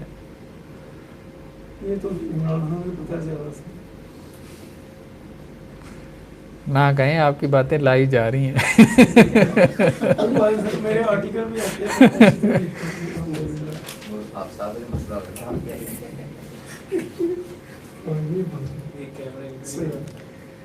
جی، سافٹ ویئر اپڈیٹ ہو رہے ہیں آج کل، ہاں، اللہ تعالیٰ بس خیریت میں رکھے سب کو۔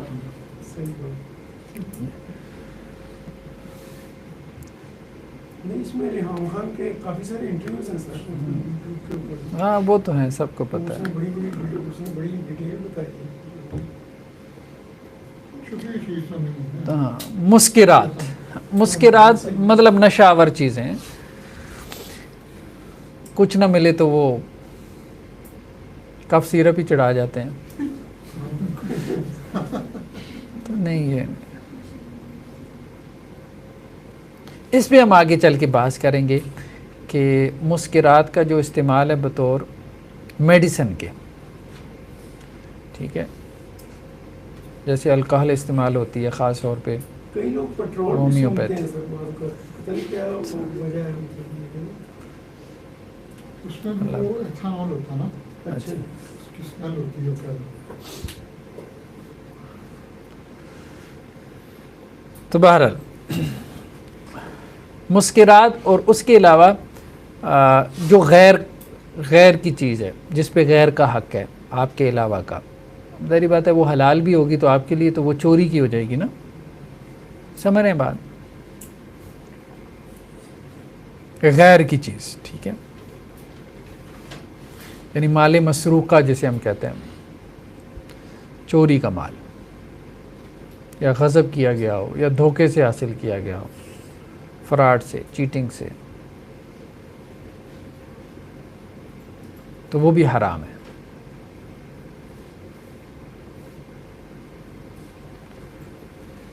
اور خاص طور پہ پبلک پراپرٹی ہے، اس میں تو لوگ سستی کرتے ہیں. ایک تو یہ ہے کہ چلیں پرسنل میں تو لوگ تھوڑا سے محتاط ہوتے ہیں کسی کی چیز نہ اٹھائیں، لیکن پبلک پراپرٹی میں تو جیسے لوگ، اور اس کے بارے میں بہت سخت وعید ہے، پبلک پراپرٹی کے بارے میں زیادہ سخت وعید ہے. تو لوگ اس کو اپنی چیز سمجھ رہے ہوتے ہیں. اللہ کے وسلم نے ایک دفعہ کہا کہ مال غنیمت میں جیسے لوگ جو ہے وہ جنگ ہوئی ہے تو اب اس میں سے جس کو جو چیز ملی تو آرڈر یہی ہوتا تھا کہ بھائی لے کے آ جاؤ، ہمارے پاس لے کے آ جاؤ. اب کچھ لوگ نہیں لے کے آتے تھے تو اللہ کے وسلم نے ایک مرتبہ بہت سخت خطبہ دیا. تو ایک بندہ ایک رسی لے آیا، کہنے لگا کہ جی یہ ایک رسی تھی مال غنیمت میں سے، تو میں نے اس کو چھوٹا سا سمجھ کے رکھ لیا. میں نے کہا کیا جمع کروانی ہے؟ تو اللہ کے رسول نے اس کی طرف پھینک دی. کہا کہ نہیں، میں نے نہیں لینی، اب نہیں لینی، قیامت والے دن لے کے آنا. تو اتنا سخت اللہ کے رسول نے رویہ اختیار کیا، خاص طور پہ پبلک پراپرٹی کے بارے میں. جب کہہ دیا تھا کہ بھائی یہ پبلک کی ہے، تمہاری ذاتی ملکیت نہیں ہے، چھوٹی بڑی تم کون ہوتے ہو؟ اب وہ لے کے بھی آ گیا، اللہ کے رسول نے اسے ایکسیپٹ ہی نہیں کیا. لے جاؤ بس، اب اپنے پاس رکھو، قیامت والے دن لے کے آنا، اس دن بات کریں گے. سر آج کل تو یہ چیزیں جو ہے نا مطلب بہت زیادہ جو ہے نا معذرت کے ساتھ جو ہے نا عام پبلک میں تو ہیں، لیکن جو ہمارے علماء دین ہیں جو اس سے ریلیٹڈ ہے نا، ان کے اندر بھی یہ تو بہت زیادہ چیزیں یہ پائی جاتی ہیں.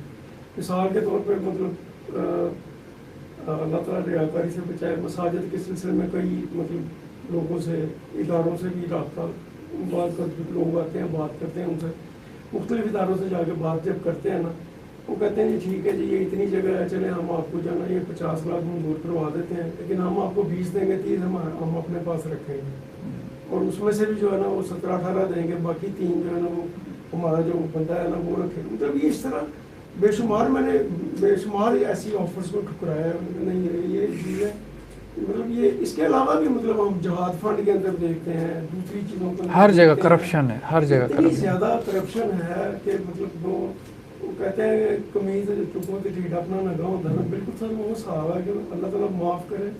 اسی لیے علماء کرام کی باتوں کے اندر بھی نا وہ پہلے جب ہم خطبات سنا کرتے تھے نا، چھوٹے ہوتے یا تھوڑا سا بڑے ہو کے، تو وہ دل کے اندر بات اترتی تھی اور یاد رہ جاتی تھی، اور ابھی تک وہ باتیں یاد ہیں علماء کرام کی جو ہم نے ان جمعے کے خطبات کے اندر یا جلسوں کے اندر وہ سنی ہے. لیکن اب جو ہے نا خطیب آتا ہے، بڑا زبردست خطیب ہے، بڑے نام ہے، مطلب یہ کہ مومنٹ وہ ڈائس پہ آتے ہیں یا مطلب یہ کہ ممبر رسول پہ کھڑے ہوتے ہیں، بات گفتگو شروع کرتے ہیں تو ایسا لگتا ہے کہ بڑی زبردست.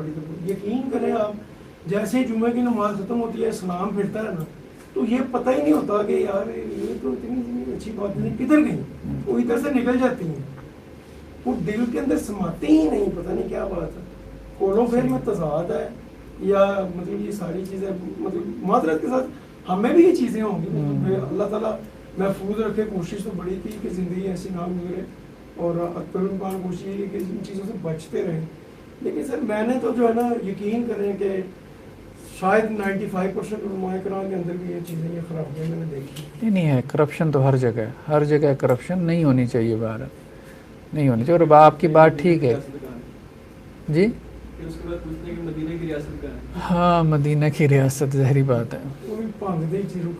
پچھلے دنوں کسی نے واقعہ بیان کیا ہوا تھا، مولانا اسماعیل سلفی رحمہ اللہ، اللہ تعالیٰ ان کی مغفرت فرمائے، کہ ایک صاحب جو ہے وہ جب بھی مطلب تردد کر کے آپ یوں کہیں نا کہ انہوں نے کسی دوسرے شہر سے لاہور جانا ہوتا تھا تو براستہ گجرانوالا جاتے تھے، اور جمعے میں ان کے سامنے بیٹھے ہوتے تھے. تو انہوں نے ایک مرتبہ پوچھ لیا کہ آپ مطلب بڑے تردد سے آتے ہیں اتنی دور سے جمعہ پڑھنے. تو کہنے لگے حضرت میں نے ایک بات نوٹ کی, آپ کے پیچھے جمعہ پڑھ کے نا 2-4 دن طبیعت ایسی صاف رہتی ہے, مطلب عبادت میں وہ دل لگتا ہے. تو انہوں نے کہا آپ ایسا کریں کہ آپ مولانا داؤد غزنوی کے پیچھے جمعہ پڑھا کریں, تو یہ آپ کے دن بڑھ جائیں گے. آپ جو 2-4 دن کہہ رہے ہیں نا, یہ آپ کے 2 ہفتے ہو جائیں گے. تو وہ کہتے ہیں میں نے سمجھا, ہاں تو وہ کہتے ہیں میں نے سمجھا شاید مولانا عاجزی میں یہ بات کر رہے ہیں, لیکن میں نے اتفاقاً ایک مرتبہ مولانا داؤد غزنوی کے پیچھے جمعہ پڑھ لیا, اور پھر اس کے بعد وہی کیفیت ہوتی تھی. ہفتہ مطلب کوئی ضرورت ہی نہیں ہے, جیسے انسان کی بیٹری چارج ہو جاتی ہے. اور ہفتہ بھر بالکل طبیعت صاف رہتی تھی, مطلب نیکی کی طرف مائل اور گناہ سے اجتناب کرنے والی. تو بہرحال وہ علماء کی صحبت کا شیخ صاحب صحیح کہہ رہے ہیں, بڑا فرق پڑتا تھا. بعمل لوگ تھے. ہمیں فیس کرنا پڑتا ہے کہ اب ہم دینی طرف تو گئے ہیں, تو جو ہمارے جتنے بھی لوگ جو ان کے ساتھ ہمیں بہت زیادہ بعض میں مشکل ہو جاتی ہے. ایسا لگتا ہے جیسے ہم شاید ہمیں جھوٹ بولنا پڑے گا علماء کا دفاع کرنے کے لیے. ایسا بڑا سامنا کرنا, اس چیز کو ہم کیسے کریں؟ بس یہی ہے کہ انسان اب خود مطلب اپنا ایسا کردار پیدا کرنے کی کوشش کرے, یہی ہے. اب بات وہی ہے نا حضرت علی رضی اللہ عنہ والی. انہوں نے کسی نے ان کو کہا کہ حضرت علی رضی اللہ عنہ کو کہ آپ کے زمانے میں مطلب دیکھیں نا حالات کیسے ہیں. حضرت ابو بکر حضرت عمر کے زمانے میں مطلب امن تھا, ہم حالت جنگ میں ہیں. تو حضرت علی رضی اللہ عنہ نے کہا بھائی بات یہ ہے کہ جب حضرت ابو بکر اور عمر جیسے خلفاء تھے تو ہمارے جیسے مشیر تھے, اب ہمارے جیسے خلفاء ہیں تمہارے جیسے مشیر ہیں. تو خیر بہرحال مطلب کہنے کا مقصد یہ تھا کہ جب ہم مشیر تھے تو اس وقت جو ہے وہ حالت امن میں تھا. اب جب تمہارے جیسے مشیر آ گئے تو اب یہ بھی تو بات ہے نا, صرف علماء نہیں بلکہ عوام الناس کا بھی اخلاقی لیول گرا ہے. عوام الناس کا بھی اخلاقی لیول گرا ہے, یعنی اوورآل پوری سوسائٹی, پورا معاشرہ ہمارا اجتماعی طور پہ گرا ہے, پورا معاشرہ گرا ہے. تو سب کو بہتری کی طرف جانے کی کوشش کرنی چاہیے بس.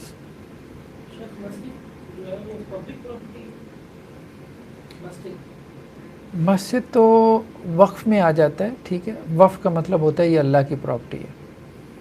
اب دیکھیں نا لوگ کیسے کیسے, ایک صاحب جو ہے وہ مسجد سے پنکھا اتار کے لے گئے, پنکھا اتار کے لے گئے اور وہاں باقاعدہ وہ جیسے ایک نا نوٹس بورڈ کے اوپر وہ لگا کے کوئی اشتہار آپ کہہ لیں, یا جس کے اوپر لکھا ہوا تھا بھائی تمہارے گھر سے اتار کے نہیں لے کے جا رہا, خدا کے گھر سے لے کے جا رہا ہوں, تو پیچھے آنے کی ضرورت نہیں ہے. خیر اب تو لوگ اللہ کی پراپرٹی کو اپنی پراپرٹی سمجھتے ہیں, پبلک پراپرٹی کو اپنی پراپرٹی سمجھتے ہیں. پبلک پراپرٹی کا مطلب یہ ہے کہ سب لوگوں کا اس میں حق ہے, سب لوگوں کا, آپ کی ذاتی نہیں ہے کہ آپ صرف اس کو اپنے لیے مختص کر دیں. ٹھیک ہے, ہاں جس حد تک دوسروں کو استعمال کا حق ہے آپ کو بھی اتنا استعمال کا حق ہے, وہ ٹھیک ہے, وہ کریں آپ. بعض جگہ پہ درخت وغیرہ لگے ہوتے ہیں, جامن لگا ہوا ہے, ان کے اوپر لوگ کھا لیتے ہیں, وہاں کا آم بھی ہوتے ہیں, یہ استعمال کرنا کیسے کسی جگہ پہ کھلی جگہ پہ کوئی جامن کا درخت ہے یا کسی کی پراپرٹی ہے, لیکن وہ وہاں پہ انہیں دھیان نہیں دیا جاتا کہ جامن کا درخت اگا ہوا ہے, کوئی بھی کھا رہا ہے. کوئی حرج نہیں, کسی کی پرسنل ہے, اب اس کے کوئی حرج نہیں ہے, وہ ضائع ہو جائے گا, آپ کھا لیں. جیسے ہماری یونیورسٹی میں بہت جامن کا درخت ہے, وہ پاؤں کے نیچے آ کے گر رہا ہوتا ہے, تو اگر کوئی کھا لے تو اس کے استعمال میں آ جائے گا, کوئی حرج نہیں. ہم تو یہ بات کر رہے ہیں نا کہ جیسے کسی جو پبلک پراپرٹی ہے, اب دوسرے لوگوں کا بھی اس میں حصہ ہے, شیئر ہے, اور آپ اس کو اپنے لیے مختص کر لیتے ہیں یا آپ اس میں کرپشن کرتے ہیں.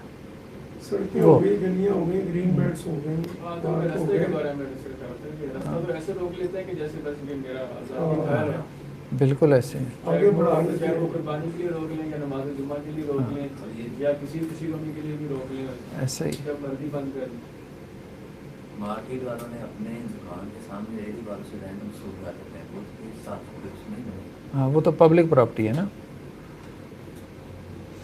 سڑک تو پبلک پراپرٹی ہے. یہ ماڈل ٹاؤن والا جو واقعہ ہوا تھا فیروز قادری صاحب کی, تو پبلک پراپرٹی کی وجہ سے ہی ہوا تھا. بیریئر لگا کے رکھے ہوئے تھے, اسی وجہ سے اسٹارٹ ہوا تھا. صحیح, راستہ نہیں روک سکتے, اللہ کے رسول نے منع کیا ہے. ہاں کہا کہ ایک سائڈ پہ بیٹھ جاؤ, سائڈ پہ بیٹھ جاؤ, کوئی حرج نہیں. سیکورٹی کے ریزنس کے ساتھ جو کرتے ہیں بالکل غلط ہے. وہ سیکیورٹی کے لیے تو اب اگر پبلک تنگ ہوتی ہے نا پھر تو ٹھیک نہیں. ہاں اگر کسی گلی والوں نے سب نے فیصلہ کر لیا کہ جی ہم یہاں گیٹ لگوا لیں, ٹھیک, باہمی انڈرسٹینڈنگ سے ہے, ٹھیک ہے. نئی سوسائٹیز میں بنانے ہیں تو ویسے چار دیواری ہوتی ہے اور گیٹ پہ چیک وہ تو کوئی حرج نہیں ہے نا, وہ تو کوئی حرج نہیں. ہم راستہ روکنے کی بات کر رہے ہیں نا. جیسے میں مسجد کو جا رہا ہوں, ٹھیک ہے, نماز پڑھنے کے لیے راستے میں ٹینٹ لگا کے انہوں نے جو ہے وہ گلی بند کر دی ہے, ٹھیک ہے, یا اور کوئی بندہ آ جا رہا ہے اس کا راستہ روک لیا, یہ غلط ہے. راستہ چھوڑ دیں آپ, ٹھیک ہے, ایک سائڈ پہ ٹینٹ لگا لیں, راستہ چھوڑ دیں.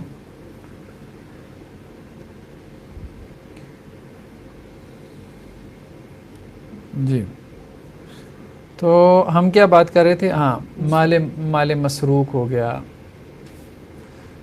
کرپشن کا مال ہے. اب ظاہر بات ہے جو کرپشن کا مال ہے, رشوت کا مال ہے, یہ سب کیا ہے, کسی بھی محکمے میں لوگ چوری کرتے ہیں نا, واپٹا میں ہے تو تار چوری کر لیتے ہیں. یہ جو چوری ہے یا کسی طرح سے بھی ہے, یعنی پبلک پراپرٹی کو اپنے لیے مختص کر لینا, تو وہ ظاہر بات ہے غلط ہے. چیزیں باہر جا کے بیچ دیتے ہیں, ہوتی پبلک پراپرٹی ہے, باہر جا کے بیچ دیتے ہیں اس کو. چوری کا مال خریدنا بھی تو جائز ہے. ہاں ناجائز. خریدنا بھی جائز ہے, صحیح ہے. اگر آپ کو پتہ ہوتا ہاں پتہ ہوتا. جیسے یہ آپ بتا رہے ہیں ابھی, جیسے کوئی ویئر ہاؤس ہے سرکاری, اس میں جیسے پاور سے ریلیٹڈ جو ہے نا چیزیں پڑی ہیں, ادھر اس طرح ہوتا ہے کہ جیسے چیز جو ہے نا پراپر طور پہ نکل جاتی ہے, وہ ایلوکیشن وغیرہ کے لیے رکھی ہوتی ہے نا, لیکن اسٹل جو ہے نا بچ جاتی ہیں چیزیں ایکسٹرا, وہ بھی ایکچولی پبلک پراپرٹی ہوگی نا, لیکن ایز اے جو ہے نا ٹیکنیکلی تو وہ چیز ختم ہو گئی ہے, لیکن پھر بھی کچھ چیز ایکسٹرا بچ جاتی ہے, یعنی اس پہ جو ہے نا پراپر اس کی اماؤنٹ کامیاب ایلوکیٹ ہو گئی ہے, لیکن اسٹل جو ہے نا ایلوکیبل بچ گئی ہے, ایکسٹرا چیزیں جو ایکسٹرا پڑی ہوئی ہے, اس کو بیسیکلی ہمیں ریکارڈ پہ لانا چاہیے. بالکل ایسے, لیکن اگر کوئی اس کو پرسنل یوز کر رہا ہے ہاں وہ غلط کر رہا ہے, بالکل غلط کر رہا ہے. ہاں بالکل ایسے, بالکل ایسے, صحیح کہہ رہے ہیں. مساجد کے حوالے سے جو کہا جاتا ہے کہ لال مسجد والا واقعہ بھی ہوا تھا, جو اسلام آباد میں مسجدیں کرا رہے تھے, ان کا کہنا یہ تھا کہ جی یہ مسجدیں ناجائز بنی ہوئی ہیں حکومت کا, اور جو لال مسجد والے تو کہتے جی ان علاقوں میں مسجدیں نہیں تھیں, تو جب مسجدیں کبھی بن جاتی ہے تو گرائی نہیں جا سکتی. حکومت کی ذمہ داری ہے کہ اتنی آبادی ہو تو وہاں پر مسجد بنائی جائے. یہاں پہ مسجدیں نہیں تھی, لوگوں نے بنا لی. دیکھیں ایک میں تھوڑا سا کلیریفائی کر دوں, لال مسجد کی تھوڑی سی ہسٹری ہے مجھے پتہ ہے. لال مسجد کی جو جگہ ہے نا, یہ مولانا عبدالعزیز صاحب کے جو والد صاحب تھے نا, ان کو جو ہے نا وہ جنرل ضیاء صاحب نے دی تھی. اس کے علاوہ بھی کئی اسلام آباد مسجدیں وہ بنائی. ہاں جی, مشرف کے دور میں جو ہے نا روڈ کے اوپر جتنی مساجد آ رہی ہیں 7 کی 7 مساجد ان کو گرا دیا گیا تھا. وہ ساری کی ساری جو ہے نا کاغذوں کے اندر جنرل ضیاء نے جو ہے نا وہ اس وقت روڈ کے اوپر وہ دی تھی. مطلب یہ ایک پریزیڈنٹ نے دی, دوسری نے نہیں, وہ نہیں ٹھیک, وہ پھر ٹھیک نہیں ہے. باقی یہ بات درست ہے کہ اللہ کے رسول نے منع کیا غصب شدہ زمین پہ نماز پڑھنے سے. مطلب کسی کی جگہ کے اوپر آپ جو ہے نا مسجد تعمیر کر دیں. حکومت کی جگہ اور حکومت دیکھیں حکومت کی جگہ ہے تو وہ پبلک پراپرٹی نا, تو اس کا مطلب یہ نہیں ہے کہ ہم اس پہ زبردستی مسجد قائم کر لیں. یہ اچھی مثال نہیں ہے, اس سے دین بھی بدنام ہوگا اور ایک اچھا جو ہے وہ امیج نہیں جائے گا. آپ خریدیں جگہ, حکومت کی ہے حکومت سے خریدیں. اور پھر پاکستان میں کم از کم ایسا نہیں ہے, مطلب آپ کہیں کہ جی مسجدیں نہیں ہیں, ہم لوگ یہاں رہتے ہیں, ہمیں اندازہ ہے کہ مسجدیں ہیں. حکومت کا ایکشن ایسی طور پر ٹھیک ہوگا کہ نہیں, وہ یہ جو شیخ صاحب بات کر رہے ہیں نا کہ جی ایک پریزیڈنٹ نے اس کو الاؤ کیا, جب ایک پریزیڈنٹ نے ان مساجد کو الاؤ کیا, وہ جگہ دے دی, اب دوسرا پریزیڈنٹ آ کے کہے کہ جی یہ حکومت کی جگہ ہے, تو یہ غلط ہے. اور جس نے الاؤ کیا تھا اب اس کی وجہ سے مسجد بن گئی, تو اب آپ اس کو نہیں گرا سکتے. وہ تو ظاہر بات ہے, ایک اس کی ایک آپ کہہ لیں نا پیچھے سرکاری اجازت نامہ موجود ہے نا. اب دوسرا حکمران آ کے ہر 5 سال بعد جو ہے وہ اگر حکومت چینج ہو رہی ہے, دوسری آ کے فیصلہ لیتی ہے کہ جی پچھلی حکومت کا فیصلہ تھا, نہیں غلط ہے یہ. ایسے تو نہیں ہے. پچھلی حکومت نے جو معاہدے کیے ہیں اگر دوسری قوموں کے ساتھ تو وہ تو آپ نہیں توڑتے کہ پچھلی حکومت نے کیے ہیں چائنا کے ساتھ یا تو نہیں, وہ تو پوری قوم کا معاہدہ تصور ہوتا ہے نا. تو اگر ایک حکومت جو فیصلے کرتی ہے تو ظاہری بات ہے وہ قوم کے بہاف پہ کرتی ہے, وہ الیکٹڈ ہے. تو اب اس میں ہم نہیں کہہ سکتے کہ جی وہ دوسری حکومت اس کو ختم کر سکتی ہے.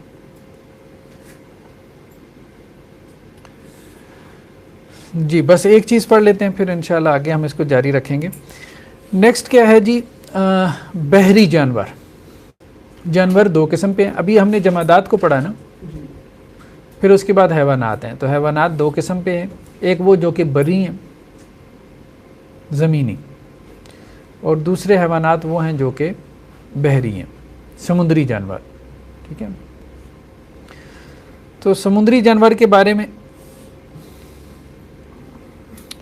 لمبا چوڑا خیر اختلاف تو نہیں کہنا چاہیے, لیکن بہرحال اس میں کچھ انتہائی نظر آتی ہیں.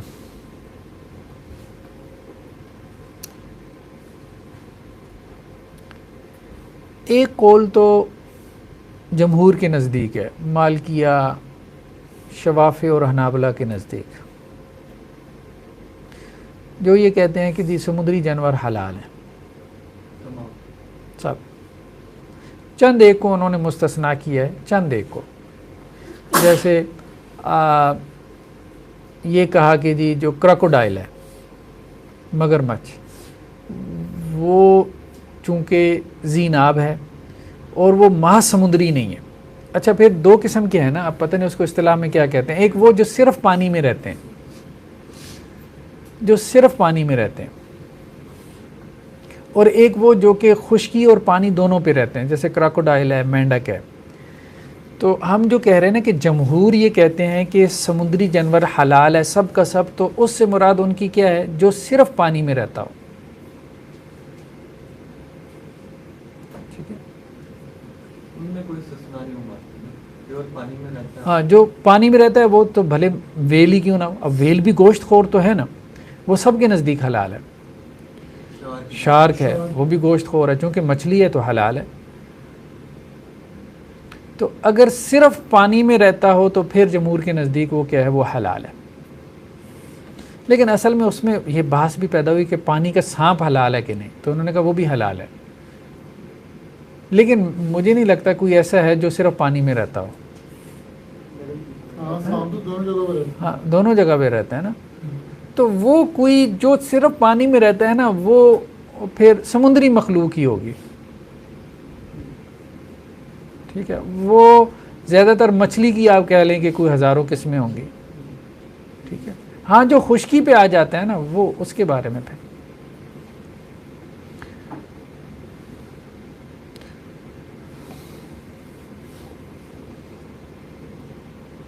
تو اس میں وہ استدلال کرتے ہیں احل لکم صید البحر و طعامہ, تمہارے لیے سمندر کا شکار و طعام اور اس کا کھانا حلال ہے. کھانے سے کیا مراد ہے؟ حضرت عبداللہ ابن عباس کہتے ہیں ما لفظ البحر, جس کو سمندر نے کیا کیا, باہر پھینک دیا. جی ما لفظ البحر, سمندر نے جس کو باہر پھینک دیا, اگل دیا. مطلب باہر پھینکنے سے مراد یہ ہے کہ وہ پانی کے بغیر زندہ نہیں رہ سکتا تھا. جیسے مچھلیاں ساحل سمندر پہ لہریں آتی ہیں چھوڑ جاتی ہیں, تو اسی طرح بہت سے ایسے جانور جن کو سمندر کی لہریں کیا کرتی ہیں, ساحل پہ چھوڑ جاتی ہیں. تو یہ طعام ہے. تو گویا سمندر کا مردار بھی حلال ہے, اس طرف اشارہ کر رہے ہیں.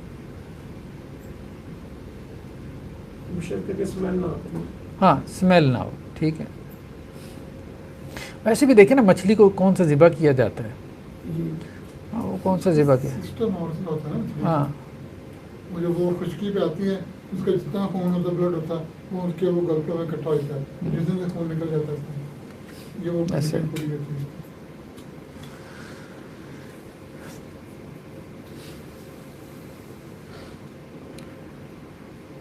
تو ایک تو یہ ہے, یہ چیز ہے کہ سمندر کا جو ہے وہ جو صرف پانی پہ رہتا ہو, یہ جمہور کی رائے ہے. اناف اس طرف گئے کہ مچھلی حلال ہے. جی مچھلی کی تعریف کیا؟ سمک کی جو بھی قسمیں ہیں اس میں آ جاتی ہیں، وہ تو معروف ہے نا، اناف صرف مچھلی کو مچھلی کی طرف ہی گئے۔ باقی سب حرام کے نزدیک ہاں کچھ حرام ہے، کچھ مکروہ ہیں۔ جھینگا ہو گیا، ایسے لابسٹر ہے، ہاں وہ جھینگا وغیرہ بھی جو ہے نا وہ اس سے بھی، وہ اس سے اجتناب کرتے ہیں۔ جسے ہم کہتے ہیں سی فوڈ عام طور پہ جو ہے نا وہ اس میں وہ اس کی کراہت کی طرف چلے جاتے ہیں، ضروری نہیں حرمت کی طرف جائیں، کراہت کی طرف بھی جاتے ہیں، لیکن جمہور کے نزدیک جو ہے نا وہ حلال ہے۔ مچھلی کے علاوہ بھی جو سمندر میں رہتا ہے وہ حلال ہے۔ ہاں اب سوال پیدا ہوتا ہے کہ وہ جو سمندر سے باہر نکل آئے، یعنی سمندر میں بھی رہے اور باہر بھی نکل آئے، اس کے بارے میں بھی عام طور پہ جو ہے نا وہ فقہاء اس طرف چلے گئے کہ یہ بھی حلال ہے۔ یہ میرے خیال میں ٹھیک نہیں ہے، اس میں سوچنا چاہیے، اس میں غور کرنا چاہیے۔ ہاں اس میں جو تو گوشت خور ہیں نا اور نوکیلے دانت والے ہیں جیسے مگرمچھ ہے تو وہ حرام ہونا چاہیے۔ یعنی اناف تو ویسے ہی ان کی حرمت کی طرف چلے گئے نا، لیکن شوافے بھی جیسے جو ہے وہ اس کی حرمت کی طرف چلے گئے۔ حلال کے بارے میں زیادہ کھلا ڈلا موقف امام مالک کا ہے، مالکیہ کا، بہت ساری چیزیں انہوں نے حلال کر دی، اور زیادہ سخت موقف جو ہے وہ احناف کا ہے، بہت ساری چیزیں انہوں نے حرام کر دی۔ درمیان میں یہ ہیں حنابلہ اور شوافی، لیکن حنابلہ اور شوافی بھی زیادہ مائل ہیں مالکیہ کی طرف، حلت کی طرف زیادہ ہیں۔ بہت ساری چیزیں ہم دیکھیں گے کہ اس میں نہیں سمجھ میں آتی کہ انہوں نے کیوں حلال کر دی۔ صحیح بات ہے، اس میں احناف کا موقف درست معلوم ہوتا ہے، جیسے لگڑ بگڑ سمجھتے ہیں نا، آئینہ، تو اب اس کو کہتے ہیں یہ حلال ہے۔ اس کے بارے میں ایک روایت بھی ہم آگے چل کے گفتگو کریں گے، نہیں وہ آگے بری جانوروں میں، مردار کھاتے ہیں، اس پہ ہم آگے چل کے گفتگو کرتے ہیں۔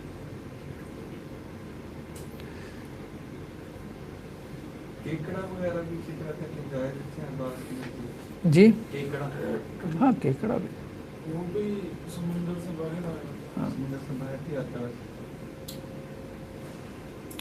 کیکڑا جائز ہے جمہور کے نزدیک، میجورٹی کے نزدیک، جمہور کے نزدیک جائز ہے۔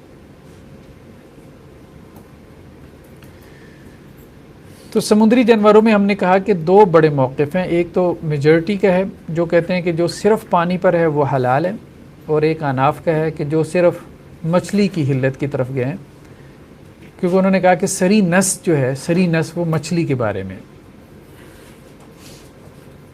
کہ مچھلی ہمارے لیے حلال کر دی گئی۔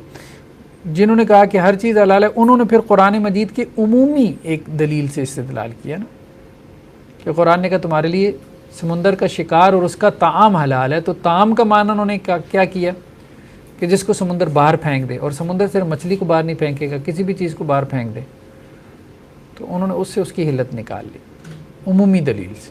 صحیح نس کیا ہے جس میں صرف مچھلی کا ذکر ہے۔ ہاں وہ جو آتے ہیں نا السمک والجراد، جس میں وہ الفاظ ہیں، وہ آگے آ رہی ہے، ابھی میرے ذہن میں اس کے الفاظ نہیں آ رہے۔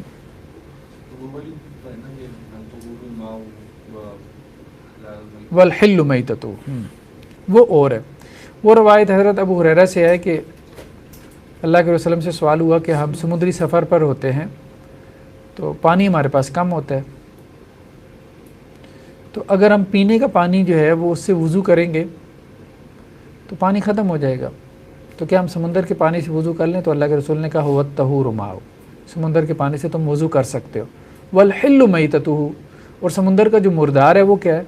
وہ حلال ہے۔ لیکن یہ بھی میجورٹی کے نزدیک ہے، اناف اس طرف نہیں گئے، وہ سمندر کے مردار کو کیا کہتے ہیں؟ یعنی دیکھیں نا، ایک تو یہ کہ آپ نے مچھلی شکار کی ہے اس لیے مرا ہے، اس کو وہ مردار نہیں کہتے۔ وہ مردار کس کو کہتے ہیں؟ جو آج خود مر کے سطح سمندر پہ تیرنا شروع ہو جائے، تو اناف اس کو نہیں کہتے، وہ کہتے ہیں وہ قرآن کا وہ جو حکم ہے نا کہ تمہارے لیے حرمت علیکم المیتہ، جو خود مر گیا نا وہ تمہارے لیے حرام ہے. تو وہ قرآن کے اس عمومی حکم کی طرف چلے گئے.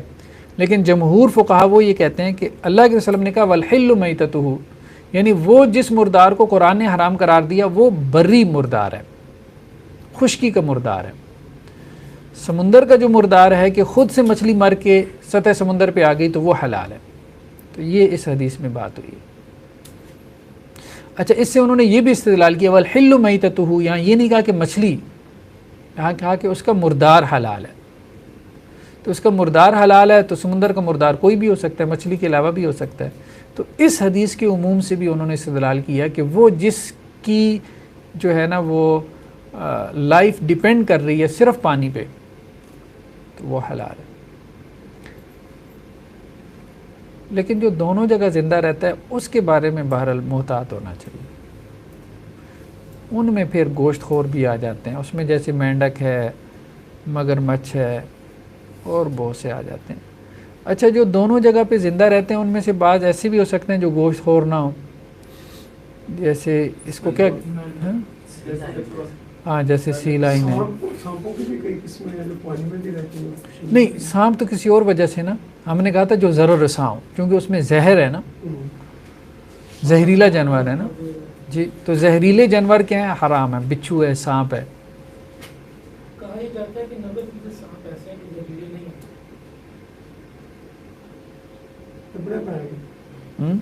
ڈھونڈنے پڑیں گے. زہریلے تو نہیں ہوتے لیکن ان کے دانت تو اس طرح ہی ہوتے ہیں نا، ان کی وہ اسٹرکچر تو نہیں چینج ہوتی. اور وہ گوشت خور ہوتے ہیں. ہاں، پوچھ لینا چاہیے ان سے پہلے. سر جو آپ نے کہا کہ اناف میں جو مردار ہے وہ یعنی جائز نہیں ہے، سمندر کا مردار اناف کے نزدیک الاؤڈ نا. پھر اس حدیث کی کیا وہ نہیں، وہ ہم نے اصول فقہ میں پڑھا تھا نا، خبر واحد سے قرآن کی عموم کی تخصیص کے قائل نہیں ہے اناف. ہاں، کچھ اخبار احاد سے انہوں نے قرآن کی عموم کی تخصیص کی، لیکن پھر وہ اس کو کیا کہتے ہیں، یہ خبر واحد جو ہے وہ کیا ہے، مشہور ہے. اس کو پھر وہ اپنے فقہا کے یہاں مشہور بنا کے پھر قرآن کی عموم کی تخصیص کر لیتے ہیں. کہیں کہیں پہ وہ نہیں کرتے اور خبر واحد کو چھوڑ دیتے ہیں. یہ مطلب ان کا ایک اصولی اختلاف ہے. امام ابو حنیفہ رحمۃ اللہ علیہ سے تو ہم نے پڑھا تھا یہ اصول نہیں ملتے، لیکن بعد کے جو فقہا ہیں ان کے، انہوں نے ان کو مدون کیے ہیں اصولوں کو. امام بزدوی ہو گئے، امام سرخسی ہو گئے رحمہ اللہ. شاید بیشتر جو ہوتے ہیں اصول اور بڑا مسائل اکثر ایسے ہیں جو ائمہ اربعہ کے خود کے وضع کرتا نہیں ہوتے، قرآن کے بتائے گئے، لیکن جو بعد میں ان کے آتے ہیں جو خود کو اسی مقطع کے طرح سے شروع کر دیتے ہیں، تو وہ ایسا کیوں معاملہ ہوتا ہے کہ جو آج کے دور میں جو سمجھے گا آپ کی جو ہی رائے ہوگی وہ سمجھے گا شاید یہی جو ہے امام ابو حنیفہ کی رائے ہے، کوئی خلافہ کی رائے ہوگی وہ سمجھے، حالانکہ وہ کسی بعد والے کی کوئی 2-3 صدیوں بعد والے کی بات پر پہنا یہ اصول ہے اس کے. تو پھر اس کیٹیگری میں خود کو فعال کرنے کی ضرورت کیا ہے؟ نہیں، ہم اس پہ تفصیلی بات کر چکے ہیں خیر اصول فقہ میں نا، وہ لمبی چوڑی بات ہوگی. چلیں جی، سبحانک اللہم و بحمدک، نشہد ان لا الہ الا انت، نستغفرک و نتوب الیک. ہاں، اب نیکسٹ تو ہماری کلاس نہیں ہوگی، ٹھیک ہے، تو اس سے پھر نیکسٹ ویک ہیں. نہیں، اگلے ہفتے نہیں کر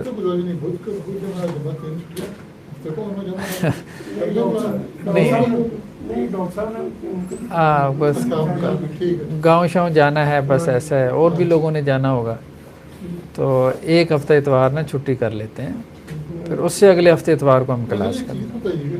جی جی. ایک حدیث میں نے پڑھی تھی کہ نا کچھ حضور صلی اللہ علیہ وسلم کے زمانے کی بات ہے کہ انہوں نے بیت المال کے اونٹ چوری کر دیے تھے، تو وہ ہاتھ کے لے گئے، وہ سہرانے ایک بار میں پکڑے گئے، تو اس طرح سے سزا کے طور پر ان کے ہاتھ پاؤں دونوں طرح سے کٹوا کے سہرانے ٹینکی سے کر گئے. صرف انہوں نے جو ہے نا وہ نہیں کیا تھا، اس کو نہیں صرف چوری کیے تھے، انہوں نے بندے بھی مارے تھے. ہاں، جو چروائے تھے ان کو مار کے اور بری طرح سے مارا تھا، وہ قصاص لیا گیا تھا. قصاص یہ ذرا نا اس کو